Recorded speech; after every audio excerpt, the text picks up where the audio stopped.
அரசுடைய வெள்ளை அறிக்கை. எதற்காக இந்த வெள்ளை அறிக்கையை ப்ரிப்பேர் பண்ணணும்னு நீங்க எல்லாம் தெரிஞ்சுக்கணும் முதலாவது. ஏன்னா மின்சார வாரியம், ஏன்னா ஒரு தமிழகத்துடைய மொத்த தமிழக மக்களுடைய ஒரு உயிர் நாடியாக இருக்கக்கூடிய மின்சார வாரியம், அது கடந்து வந்த பாதையை நம்ம கண்டிப்பா தெரிஞ்சுக்கணும். இது எப்படி இந்த மின்சார வாரியம் இருக்க போகுது, எவ்வளவு இதனால என்னென்ன மாதிரியான செயல்பாடுகள் இருக்க போகுதுன்னு தெரிஞ்சுக்கணும்.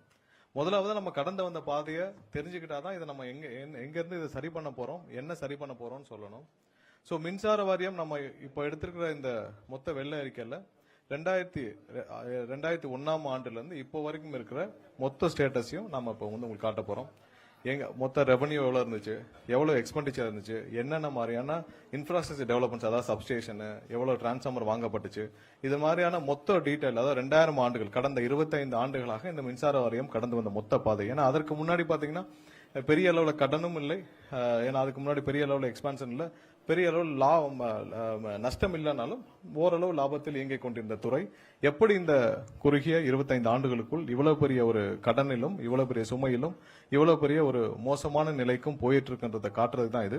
இதுல இருந்து எப்படி இதை மீட்டெடுப்போம், இந்த துறையை எப்படி மீட்டெடுப்போம், இந்த துறையை எப்படி நம்ம அடுத்த வளர்ச்சி பாதைக்கு கொண்டு போவோன்றதை சேர்த்து தான் இந்த வெள்ளை அறிக்கை. ஏன்னா இது மக்களுக்கு அனைவரும் தெரியணும். எல்லாம் பொதுவா சொல்லிட்டு வராங்க, நாங்கெல்லாம் அப்படி பண்ணோம், இப்படி பண்ணோம், இத்தனை அனௌன்ஸ்மெண்ட் பண்ணோம், அப்படி இல்ல. என்ன நடந்துச்சுன்றத வெள்ளை அறிக்கையாக வித் டேட்டா நம்ம கொடுத்துருவோம். இதுல இருந்து நம்ம எப்படி கொண்டு போறோன்றதையும் நம்ம சேர்த்து பண்ண போறோம். மின்சார வாரியம் கடந்து வந்த, அதாவது எப்ப ஆரம்பிச்சதுன்னா உங்களுக்கு எல்லாரும் தெரியும், 1957 ஆண்டு.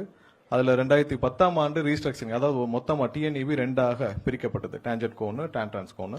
அதுக்கப்புறம் 2024 இது 4 கம்பெனியாக மாற்றப்பட்டது. அடுத்த ஸ்லைட் போலாம், ரெவன்யூ போங்க, அடுத்த ஸ்லைட்.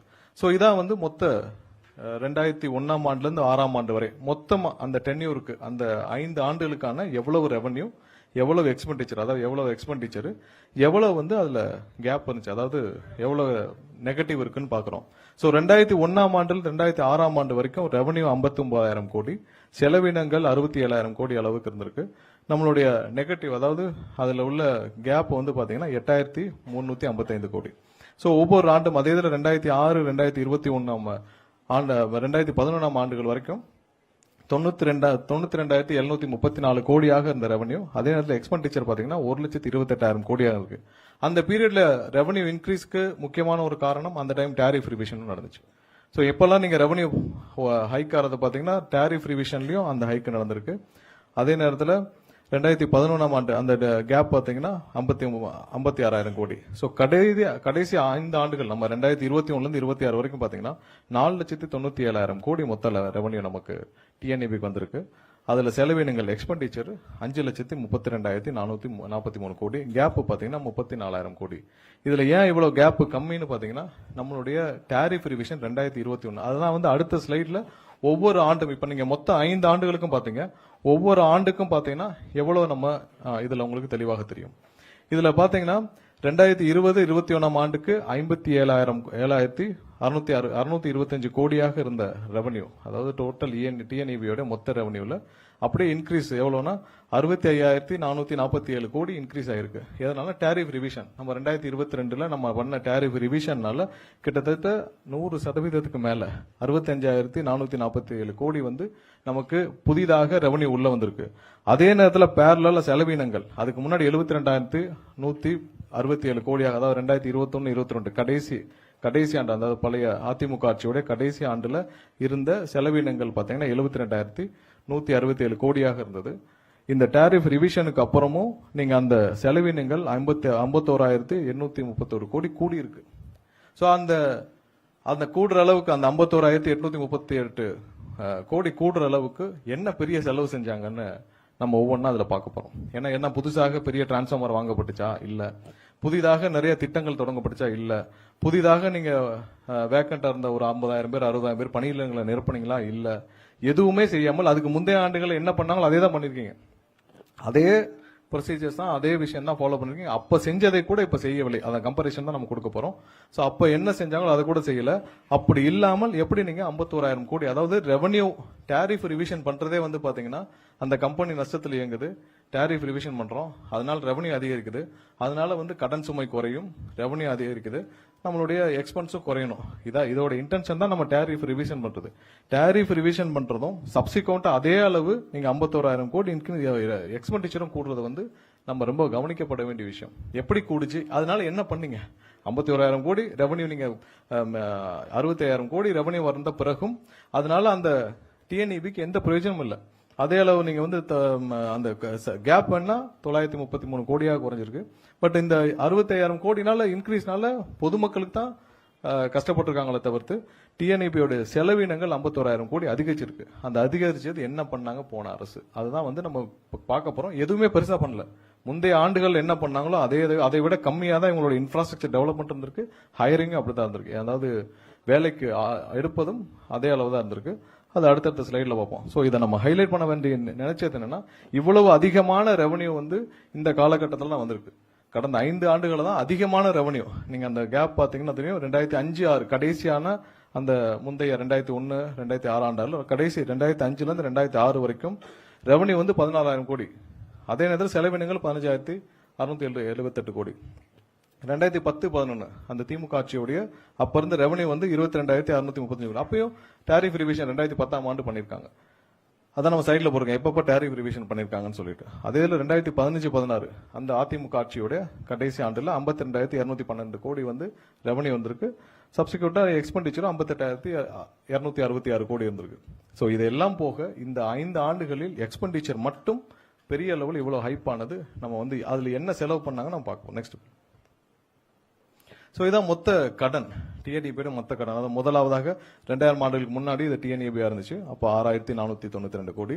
2001 இருந்து 2006 வரைக்கும் 2,831 கோடி வந்து கடன் வாங்கப்பட்டுள்ளது. எந்தெந்த டிபார்ட்மெண்ட்டுக்கு எப்படி வாங்கினாங்கன்னு இருக்கு. இதுல கடைசி பாத்தீங்கன்னா 2021 இருந்து 26 வரைக்கும் 87,399 கோடி வந்து கடன் மட்டும் வாங்கப்பட்டிருக்கு. நீங்க ரெவன்யூ உள்ள வந்திருக்கு, எக்ஸ்பெண்டிச்சரும் அதிகமாயிருக்கு, கடனும் அதிகமாக வாங்கப்பட்ட ஆண்டு. நீங்க 87,399 கோடி கடனும் அதிகமாக வாங்கப்பட்டுச்சு. அதே நேரத்தில் நீங்க ரெவன்யூ அடிஷனலா கிட்டத்தட்ட 67,000 கோடி அடிஷனல் ரெவன்யூ உள்ள வந்திருக்கு. அதே நேரத்தில் எக்ஸ்பெண்டிச்சர் செலவினங்களும் அதிகமாயிருக்கு. சோ இது அனைத்தும் இவ்வளவு தூரம் டிஃபரன்ஸ் வேற எந்த ஆண்டுகள்லயும் வரல. இந்த ஒரு ஆண்டுகள் தான் 87,000 கோடி. அப்படி நீங்க பண்ணிருந்தீங்கன்னா நீங்க இன்னும் தமிழகத்தில் இருக்க அனைத்து இடத்திற்கும் போதுமான அளவு இன்ஃப்ராஸ்ட்ரக்சர் டெவலப்மெண்ட் பண்ணிருக்கணும். போதுமான அளவு புது ப்ராஜெக்ட்ஸ் பண்ணிருக்கணும். போதுமான அளவு சப்ஸ்டேஷன்ஸ் பண்ணிருக்கணும். இன்னைக்கு நம்ம எவ்வளவு ஷார்டேஜ் 400க்கு மேல சப்ஸ்டேஷன் ஷார்டேஜ் இருக்கு. அது போக நம்மளுடைய லைன்ஸ் எல்லாமே இருக்கு. எங்கேயுமே மீட்டர் உடனே கிடைக்கிறது இல்ல. எல்லா இடத்துலயும் ஷார்டேஜ் இருக்கு. அது போக வேக்கன்ட் போர்ஷன் மட்டும் 70,000க்கு மேல இருக்கு. சோ இதெல்லாம் நீங்க ஃபில் பண்ணிருந்தீங்கன்னா இவ்வளவு செலவு பண்ணிருக்கீங்க, இவ்வளவு கடன் வாங்கியிருக்கீங்க, எல்லாம் பண்ணிருக்கீங்க. எதுவுமே இவங்க பண்ணல. அதையும் நம்ம அடுத்தடுத்த ஸ்லைட்ல பார்ப்போம். சோ கடனும் 87,000 கோடி அதிகப்படியாக கடந்த 5 ஆண்டுகளில் வாங்கப்பட்ட கடன். அடுத்தது. சோ நம்மளுடைய இன்றைய தேவை, அதாவது டிஎன்இபி நம்ம தமிழகத்திற்கு எவ்வளவு தேவைன்னு பாத்தீங்கன்னா 21,000 மெகாவாட். இது கடைசியா ஒரு பீக் அப் எடுத்தது. சோ இந்த 21,307 மாறிட்டே இருக்கும். ஒரு 500 300 200 மெகாவாட் பிளஸ் ஆர் மைனஸ் இருந்துட்டே இருக்கும். அதை நம்ம எப்படி பூர்த்தி செஞ்சுட்டு இருக்கோம் நம்ம வந்து தெரிஞ்சுக்கணும். சோ இந்த 21,300 மெகாவாட்டை வந்து நம்ம அரௌண்ட் நம்மளுடைய சொந்த ஓன் ஜெனரேஷன் மூலமாக, அதாவது நம்மளுடைய ஹைட்ரோ தெர்மல், அப்புறம் நம்மளுடைய கேஸ், நம்மளுடைய சொந்த டிஎன்இபியோடைய கார்பரேஷனுடைய ஜெனரேஷன் கார்பரேஷனுடைய இது மூலியமாக அரௌண்ட் ஒரு 3,495 மெகாவாட் நமக்கு வருது. அது இல்லாமல் தமிழகத்துக்குள்ளே உற்பத்தி செய்யறாங்கல்ல, அதாவது சோலார், விண்டு, இப்ப கேப்டிவ்லாம் இருக்காங்க. சோ அதன் மூலமாக நம்ம அவங்ககிட்ட பர்ச்சேஸ் பண்றோம். வெளியிலிருந்து தமிழகத்துக்குள்ளே இருந்து நம்ம பர்ச்சேஸ் பண்றோம். அது வந்து 4,246 மெகாவாட் வந்து நம்ம வந்து பர்ச்சேஸ் பண்றோம். என்னென்ன ரேட்டுக்கு பர்ச்சேஸ் பண்ண நம்ம அதுல சைட்ல போட்டிருக்கோம். இது ஆவரேஜ் பிரைஸ் தான். ஆவரேஜ் பிரைஸ் தான். நம்ம வந்து ஒரு சில வெண்டர்ட்ட மாத்தி வாங்குவோம். பட் ஆவரேஜா பாத்தீங்கன்னா இப்ப இண்டிபெண்டன்ட்ல வந்து 5.62 ரூபாய்க்கு வாங்கிட்டு இருக்கோம் இது வரைக்கும். விண்டுக்கு வந்து ₹2.92 வாங்கிட்டு இருக்கோம். சோலார் ₹6.11 வாங்கிட்டு இருக்கோம். கேப்டிவும் அதை விட ₹6.50. சோ இதெல்லாம் ஆவரேஜா நம்ம இந்த பிரைஸ்க்கு வாங்கிட்டு இருக்கோம். இன்டர் ஸ்டேட்டுக்குள்ள நம்மளுடைய.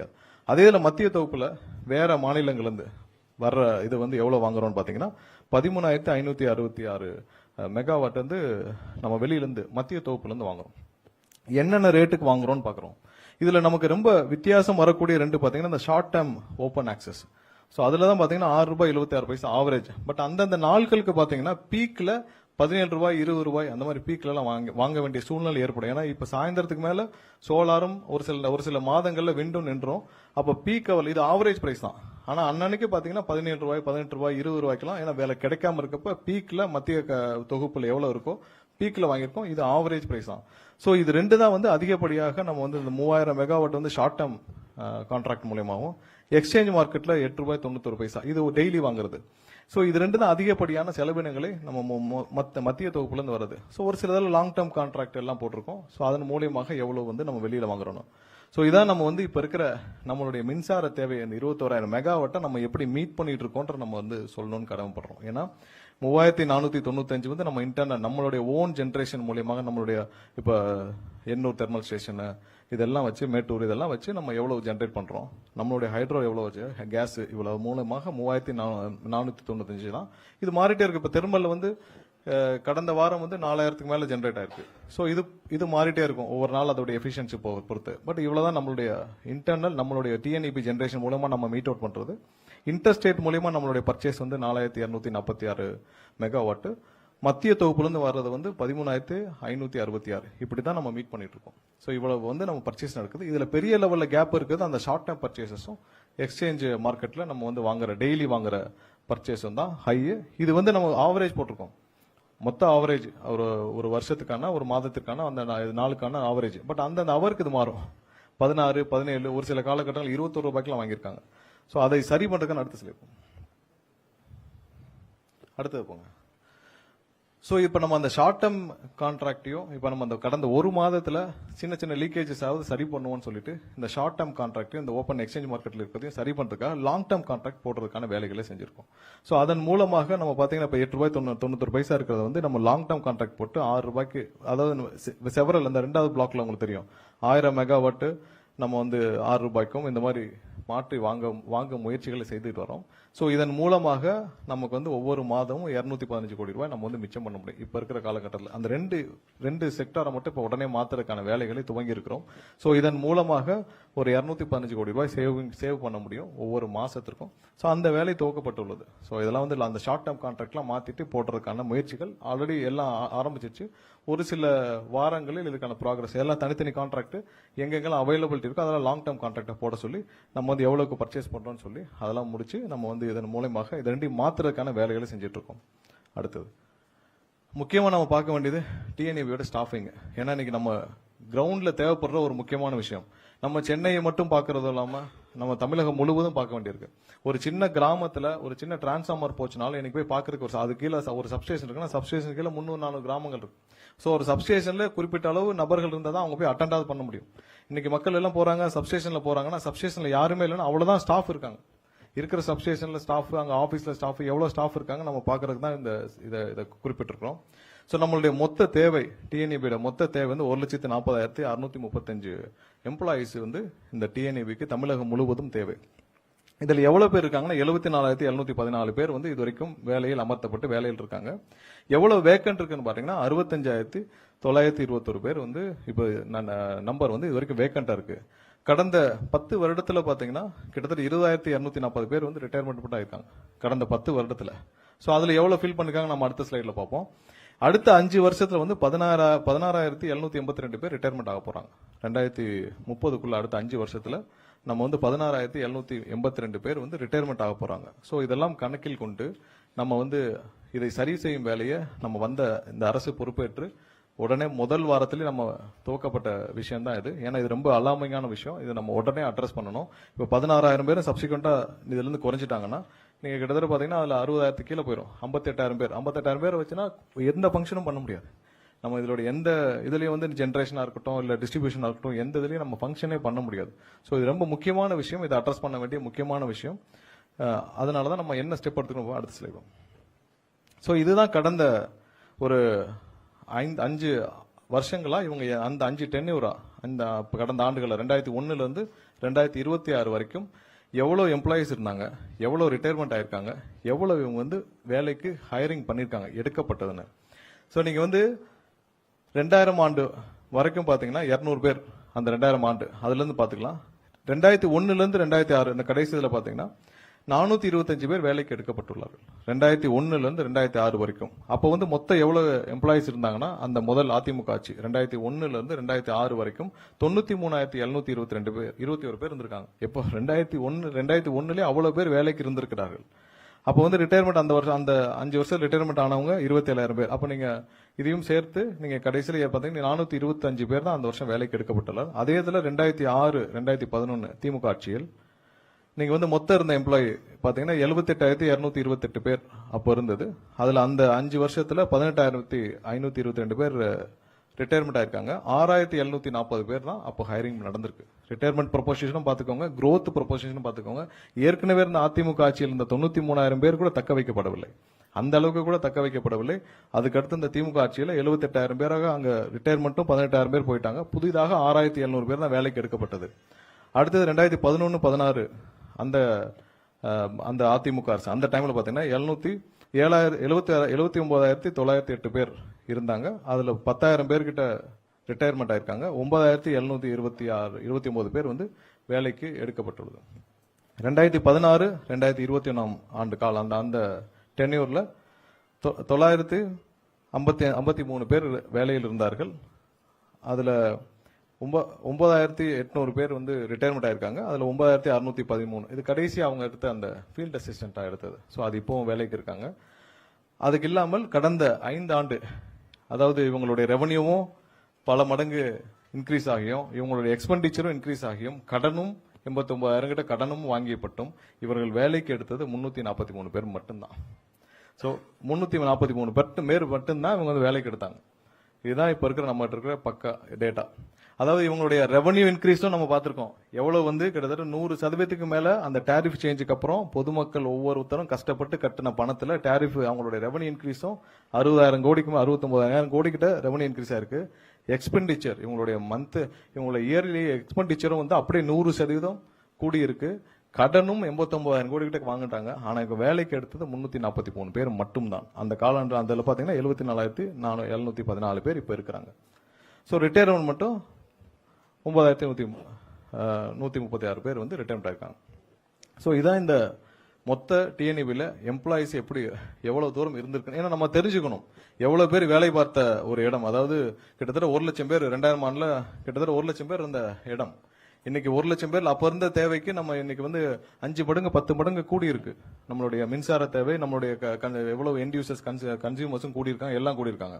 இன்னும் 2 மடங்காக கூடி இருக்க வேண்டிய எம்ப்ளாயிஸ் தேஞ்சு கடைசியில் நம்ம 74,000 நிக்கிறோம். 25 ஆண்டுகளுக்கு பிறகு நம்ம வந்து 30 ஆண்டுக்கு பின்னாடி போயிருக்கோம். இதான் நம்ம வந்து இந்த 25 ஆண்டுகளை நம்ம திரும்ப திரும்ப நம்ம குறிப்பிட்டதுக்கு முக்கிய காரணம் எப்படி தேஞ்சிட்டு வந்ததுன்னு நம்ம காட்ட வேண்டியிருக்கும். ஏன்னா இது ஒரு பெரிய எக்ஸ்பென்ஸ் இல்ல. எம்ப்ளாயிஸ் வந்து பெரிய எக்ஸ்பென்ஸ் இல்ல. இன்னைக்கு வந்து 10,000 கோடி செலவினங்கள் ஆகுதுன்னா அது பெரிய எக்ஸ்பென்ஸ் இல்ல. ஏன்னா இந்த துறைக்கு அவங்க தான் முக்கியம். கீழ இருந்து களத்திலிருந்து மக்களோடு அவங்க பணியாற்றுறது அவங்க தான் முக்கியம். சோ அதுல கூட போக்கஸ் பண்ணாமல் மற்ற விஷயங்களில் போக்கஸ் பண்ணனாலதான் இவ்வளவு கடன் சுமையும் இவ்வளவு செலவினங்களும் இவ்வளவு தூரம் இந்த துறை வளர்ச்சி அடையாமல் போனதுக்கு முக்கிய காரணம் கடந்த 25 ஆண்டுகளாக இந்த துறை கடந்து வந்த பாதை தான். கம்ப்ளீட் மிஸ்மேனேஜ்மெண்ட், கம்ப்ளீட்டா வந்து வளர்ச்சியை நோக்கி எந்த விஷயமும் செலுத்தப்படவில்லை. எல்லாமே வந்து பர்ச்சேஸ்ல தான் போயிருக்காங்க. புதிதாக எந்த திட்டங்களும் பெரிதாக துவங்கப்படவில்லை.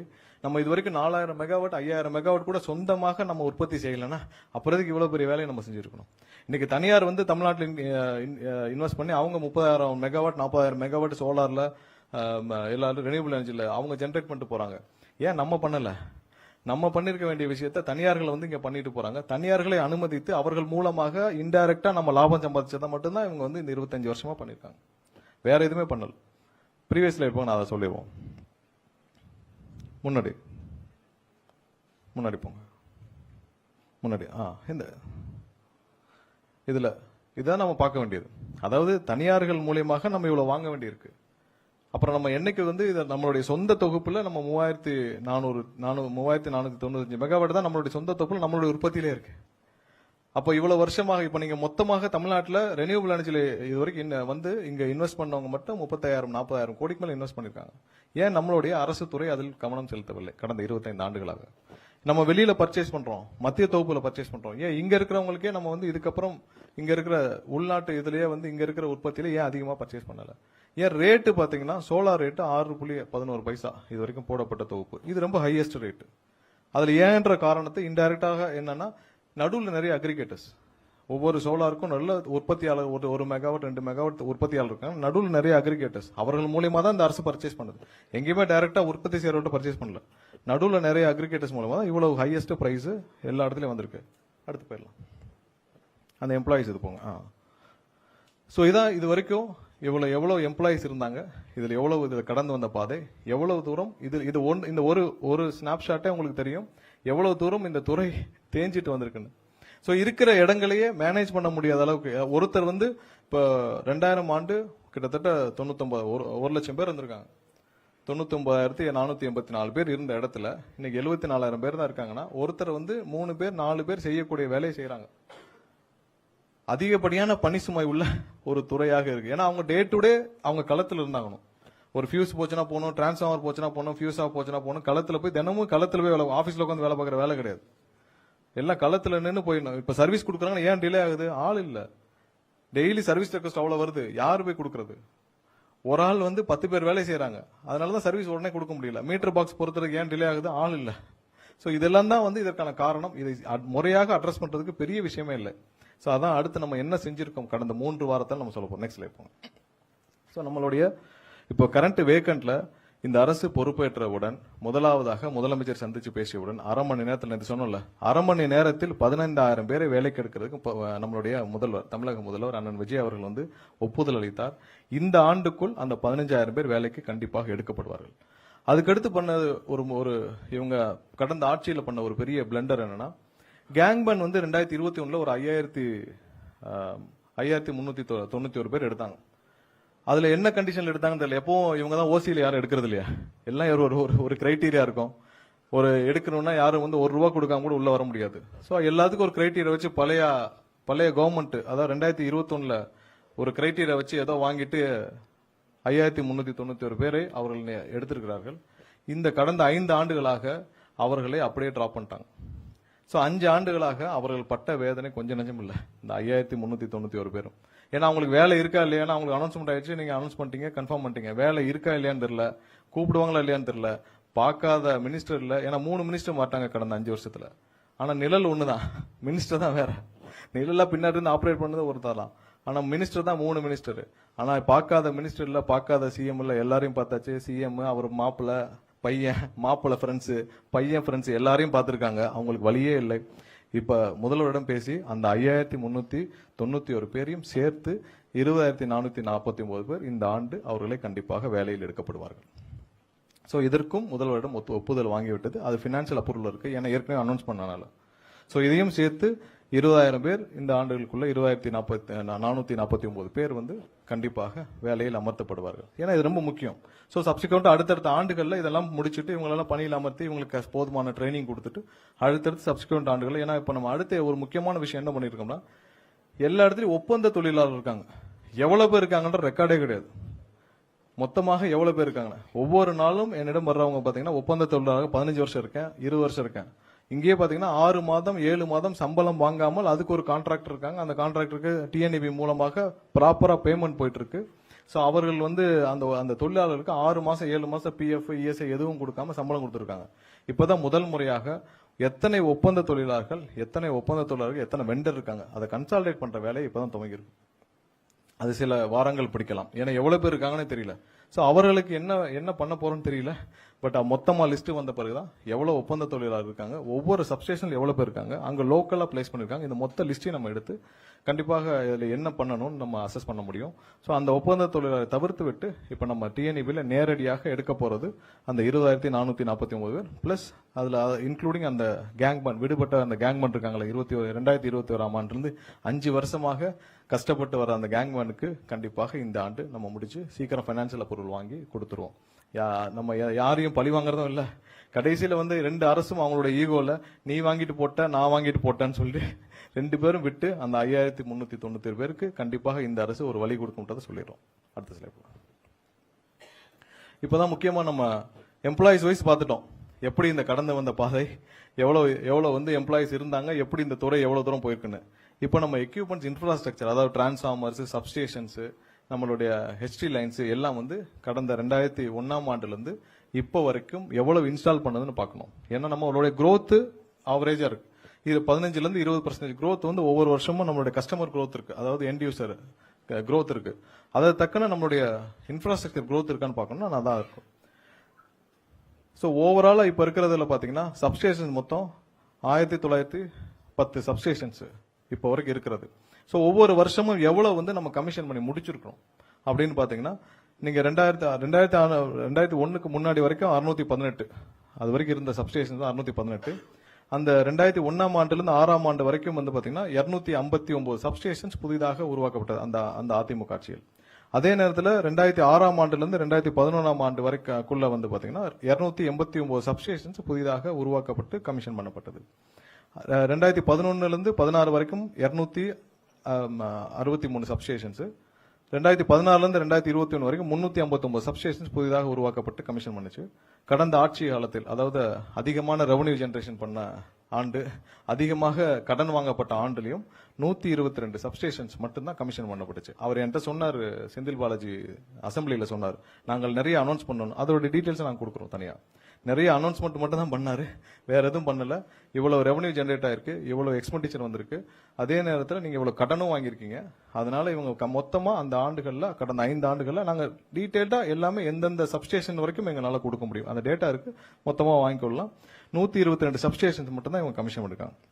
அதே நேரத்தில் டிரான்ஸ்ஃபார்மர்ஸ், அதாவது auto transformers, power transformer, distribution, நம்ம கடைசியில் அந்த டிஸ்ட்ரிபியூஷன் டிரான்ஸ்ஃபார்மர் மட்டும் பார்க்கலாம். நீங்க மற்றதெல்லாம் டீடைல்டு அதுலயே இருக்கு, ஏன்னா அது பெரிய நம்பர். ஸோ அதுல 2001ஆம் ஆண்டு வரைக்கும் பாத்தீங்கன்னா 1,35,457 டிரான்ஸ்ஃபார்மர்ஸ் தமிழகத்தில் இருந்த டிரான்ஸ்ஃபார்மர்ஸ். ஸோ ஒவ்வொரு 5 ஆண்டுகளிலும் எவ்வளவு டிரான்ஸ்ஃபார்மர்ஸ் வந்து ப்ரொக்யூர் பண்ணி அவங்க வந்து புதுதாக இன்ஸ்டால் பண்ணான்னு பாக்குறோம்.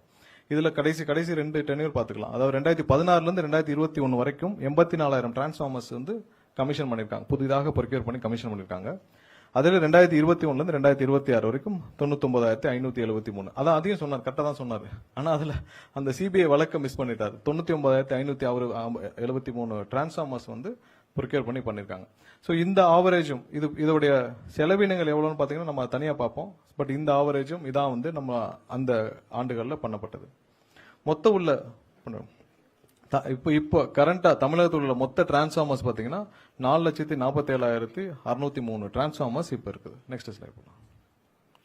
சோ தான் இந்த ஹெச்டி லைன்ஸ், அப்புறம் OH லைன்ஸ், இதெல்லாம் கிலோமீட்டர் இருக்கு. யூஜி கேபிள்ஸ் இதெல்லாம் எவ்வளவு இன்ஸ்டால் பண்ணிருக்குன்னு பாக்குறோம். ஒவ்வொரு ஆண்டுகள்லயும் எவ்வளவு இன்ஸ்டால் பண்ணிருக்கு நம்ம இங்க தெளிவாக குறிப்பிடப்பட்டிருக்கு. இதுலயும் 2006ல இருந்து 2011 தான் வந்து அதிகமா, அதாவது 68,000. அதுக்கு அடுத்து 2011-14 இருந்து 53,384, 2016ல இருந்து 2021 ஆண்டுகளில் 33,706 கிலோமீட்டர்ஸ் மொத்தம் லே பண்ணிருக்கு. அதே எல்டி லைன் சொல்றோம் நம்ம. அதே 2021 2026 வரைக்கும் 23,179 கிலோமீட்டர்ஸ் வந்து எல்டி லைன்ஸ் வந்து லே பண்ணிருக்காங்க. சோ இதான் மொத்த இதோடைய இன்ஃப்ராஸ்ட்ரக்சர். இதுலயும் எந்தெந்த ஆண்டுகள் எவ்வளவுன்னு குறிப்பிட்டு. நெக்ஸ்ட் போங்க. நம்மளுடைய மொத்த இப்ப அசெட், இப்ப இருக்கிற நம்ம எவ்வளவு அசெட் இருக்குன்னு பாத்துட்டோம். டிரான்ஸ்ஃபார்மர்ஸ்ல இருந்து ஹெச்டி லைன்ஸ் இருந்து எல்லா லைன்ஸுக்கும், கண்டக்டர்ஸ் எல்லாருக்கும். இதுல எவ்வளவு வந்து பழையது, இப்ப நீங்க இந்த துறையில 25 ஆண்டுகளுக்கு மேல போன சப்ஸ்டேஷன்ஸ் கண்டிப்பா பயன்படுத்தவே முடியாது. சோ அதுதான் இன்னைக்கு இங்க இருக்கிற வல்லுநர்கள், டெக்னீஷியன் சொல்றது. சோ அதே நேரத்தில் டிரான்ஸ்ஃபார்மர்ஸும் 25 ஆண்டுகளுக்கு மேல இருக்கிற டிரான்ஸ்ஃபார்மர்ஸ் பயன்படுத்த முடியாது. சோ அது மாதிரி எவ்வளவு வந்து 25 ஆண்டுகளை கடந்ததுன்னு நம்ம பாத்துக்கோம். சப்ஸ்டேஷன்ஸ்ல பாத்தீங்கன்னா இப்ப இருக்கிற மொத்தம் 33 kVல 797 சப்ஸ்டேஷன்ஸ்ல 184 சப்ஸ்டேஷன் வந்து 25 ஆண்டுகளை கடந்து விட்டுச்சு. சோ இன்னும் நீங்க அடுத்த ஒரு 5 ஆண்டுகள் நம்ம முடியறப்ப, அப்போ அதாவது 2001 2006 காலகட்டங்களில் போட்ட மேலும் ஒரு சில, அதாவது ஒரு 200-300 சப்ஸ்டேஷன்ஸ், அதுவும் 25 ஆண்டுகளை கடந்துரும். சோ அடுத்த 5 ஆண்டுகள்ல. சோ அதே 110 kVல பாத்தீங்கன்னா கிட்டத்தட்ட 50%, 970ல 449 வந்து 25 ஆண்டுகளை கடந்து விட்டது. சோ இதான் அந்த டிரான்ஸ்ஃபார்மர்ஸ். அதேல டிரான்ஸ்ஃபார்மர்ஸ்ல பாத்தீங்கன்னா இப்ப இருக்கிற 4,47,603 டிரான்ஸ்ஃபார்மர்ல 42,000 டிரான்ஸ்ஃபார்மர் வந்து 25 ஆண்டுகளை கடந்து விட்டது. 20 ஆண்டுகளை கடந்தாலே அதோடைய ஒர்க்கிங் கெப்பாசிட்டி குறைஞ்சிரும். 25 ஆண்டுகளை கடந்தது வந்து 42,808 டிரான்ஸ்ஃபார்மர்ஸ் இருக்கு. அப்ப 20 ஆண்டுகளை கடந்ததுன்னு பார்த்தா இன்னொரு 50,000 டிரான்ஸ்ஃபார்மர்ஸ் இருக்கும். சோ இதான் வந்து இன்னைக்கு இருக்கிற பெரிய ப்ராப்ளம். அதாவது நம்ம லோட தாங்க முடியல, எல்லா இடத்துலயும் கஸ்டமர்ஸ் அதிகரிச்சிட்டாங்க, டிரான்ஸ்ஃபார்மர்ஸ் இல்ல. அந்த ஒரு பழைய 25 ஆண்டுகளுக்கு முன்னாடி இருந்த டிரான்ஸ்ஃபார்மர் வந்து இப்போ அதே கெப்பாசிட்டியில் ரன் பண்ண முடியல. இதனாலதான் அங்கங்க லோ வோல்டேஜ் இந்த இஷ்யூஸ் எல்லாம் இருக்கு. சோ இதை ரீப்ளேஸ் பண்றது, இதை எப்படி சரி பண்றோம் நெக்ஸ்ட் அடுத்த ஸ்லைட். சோ இப்ப இருக்கிற இந்த சப்ஸ்டேஷன்ஸ் எல்லாம் ரிப்பேர் பண்றதுக்கான எவ்வளவு திட்டங்கள் இதை நம்ம இந்த ஆண்டே தொடங்க போறோம். அதாவது எந்தெந்த ரீஜியன்ல இப்ப சென்னை, கோயம்புத்தூர், இதை நம்மளுடைய 12 ஜோன் இருக்கு, 12 ரீஜியன் இருக்கு நம்மளுடைய டிஎன்இபில. ஸோ அதை வந்து ரிப்பேரும் அப்கிரேடும், ஏன்னா பழைய சப்ஸ்டேஷன்ஸ் எல்லாம் நம்ம வந்து அப்கிரேட் பண்ண வேண்டிய உடனடி கட்டாயத்தில் இருக்கிறோம். ஸோ அதற்கு எவ்வளவு மொத்தம் வந்து பட்ஜெட் பார்த்தீங்கன்னா 8318 கோடி வந்து பழைய சப்ஸ்டேஷன்ஸை புதுப்பிக்கும் பணிகள், அதை ரிப்பேர் பண்ற பணிகளை நம்ம உடனடியாக துவக்க போகிறோம். இதையும் இப்ப முதல்வரிடம் ஒப்புதல் வாங்கிவிட்டோம். அடுத்தது நெக்ஸ்ட் போங்க. ஸோ இப்போ ஆன்கோயிங் இப்போ வேலை நடந்துட்டு இருக்கிற சப்ஸ்டேஷன்ஸ் பாத்தீங்கன்னா 121 சப்ஸ்டேஷன்ஸ் வந்து இப்போ ஒர்க் இன் ப்ராக்ரஸ்ல இருக்கு மொத்தம். அதாவது கடந்த ஆட்சியில அவங்க அனௌன்ஸ் பண்ண 423 சப்ஸ்டேஷன்ஸ்ல வந்து பாத்தீங்கன்னா 32 கமிஷன் ஆயிடுச்சு. 121 ஒர்க் இன் ப்ராக்ரஸ் இருக்கு. அந்த 121ல பாத்தீங்கன்னா 20 வந்து பழைய 2016-21ல ஆரம்பிச்சது இன்னும் முடிவடையாமல் இருக்கு. ஸோ அதெல்லாம் அப்படியே பெண்டிங்ல இருக்கு. அதையும் சேர்த்து 121 ஒரு ஒர்க் இன் ப்ராக்ரஸ்ல இருக்கு. 270 அனௌன்ஸ்மெண்டா தான் இருக்கு. இன்னும் இடம் ஐடென்டிஃபை பண்ணல. ஃபண்டிங் எல்லாம் இதுல எல்லாம் ஃபண்டிங் எப்படி நடந்துட்டு இருக்கு இது வரைக்கும் பாத்தீங்கன்னா, ஃபண்டிங் எல்லாம் வந்து நம்ம லோன்ல தான் அரேஞ்ச் பண்ணி டைப் பண்ணி ஃபண்டிங் பண்ணிட்டு இருக்கோம். ஸோ இதுக்கு 270 இன்னும் ஸ்டார்ட் பண்ணல, இடமும் ஐடென்டிஃபை பண்ணல. அதையெல்லாம் சேர்த்து இனி வர்ற ஆண்டுகள்ல நம்ம கண்டிப்பாக இதெல்லாம் மீட் எடுக்கிற முதல்ல அந்த ரிப்பேர் ஒர்க்கும் பண்ணுவோம். அது கூட நம்ம புதிய சப்ஸ்டேஷன்ஸ் உருவாக்கும் பணிகளையும் சேர்த்து செய்வோம். அடுத்த ஸ்லைட்ல ஸோ நம்ம அடுத்த ப்ரொக்யூர்மெண்ட்ஸ் என்னென்ன பண்ண போறோம் இந்த 2026-2027. ஏன்னா நம்ம உடனடியாக செய்யற வேலையில நம்ம ஹையரிங்கும் வேலைக்கு எடுக்கிறதும் 15,000 பிளஸ் அந்த 5,000 கேங்மேன் 20,000 பேர் எடுக்கிறோம். அதற்கடுத்து இந்த பழைய சப்ஸ்டேஷன்ஸ் நம்ம வந்து புதுப்பிக்கும் பணிகளையும் நம்ம உடனடியாக துவக்க போறோம். அது இல்லாமல் இந்த வருஷம் 2026-27 ஆண்டுகளுக்குள்ள நம்ம என்னென்ன வேலைகளை துவக்க போறோம்னு பாத்தீங்கன்னா 231 சப்ஸ்டேஷன்ஸ் உடனடியாக. இதான் வந்து அன்னைக்கு முதல்வர் அறிவிச்சதுல இந்த 15,000 கோடி செலவுல 231 சப்ஸ்டேஷன்ஸ் உடனடியாக துவக்க போறோம்.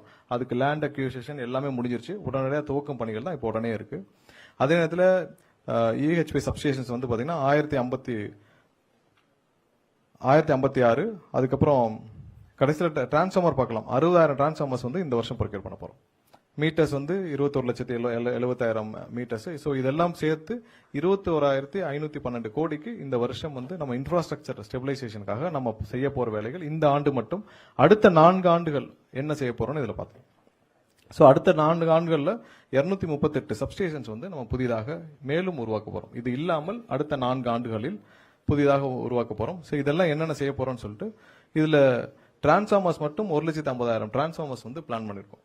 ஏன்னா இதை பண்ணாதான் நம்ம அடுத்து வர்ற நம்மளுடைய ரெக்யர்மெண்ட்ஸை நம்மளுடைய கஸ்டமருக்கு கொண்டு போய் சேர்க்க முடியும். ஏன்னா இப்போ நீங்க 4,47,000 டிரான்ஸ்ஃபார்மர் இப்பயே 40,000 டிரான்ஸ்ஃபார்மர் கிட்ட 25,000 பழசு.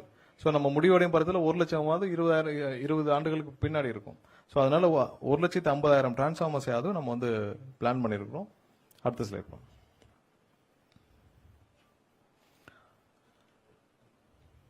ஸோ நம்ம ப்ரொபோஸ்ட் சப்ஸ்டேஷன்ஸ் எங்கெங்க பண்ணிட்டு இருக்கோம், இப்போ எங்கெங்க பிளான் பண்ணிருக்கோம், இந்த 231 சப்ஸ்டேஷன்ஸ் இருக்குல்ல, அதோடைய ஸ்பிளிட் எங்கெங்க வந்து நம்ம ப்ரொபோஸ் பண்ணிருக்கோம். இப்போ நம்ம இமீடியட்டா ஸ்டார்ட் பண்ண போற ப்ரொபோஸ்ட் சப்ஸ்டேஷன்ஸ், இந்த ஆண்டு தூங்க போற சப்ஸ்டேஷன்ஸோடைய ஸ்பிளிட் அப்ப அந்த 231 போலாம். அடுத்த ஸ்லைட்.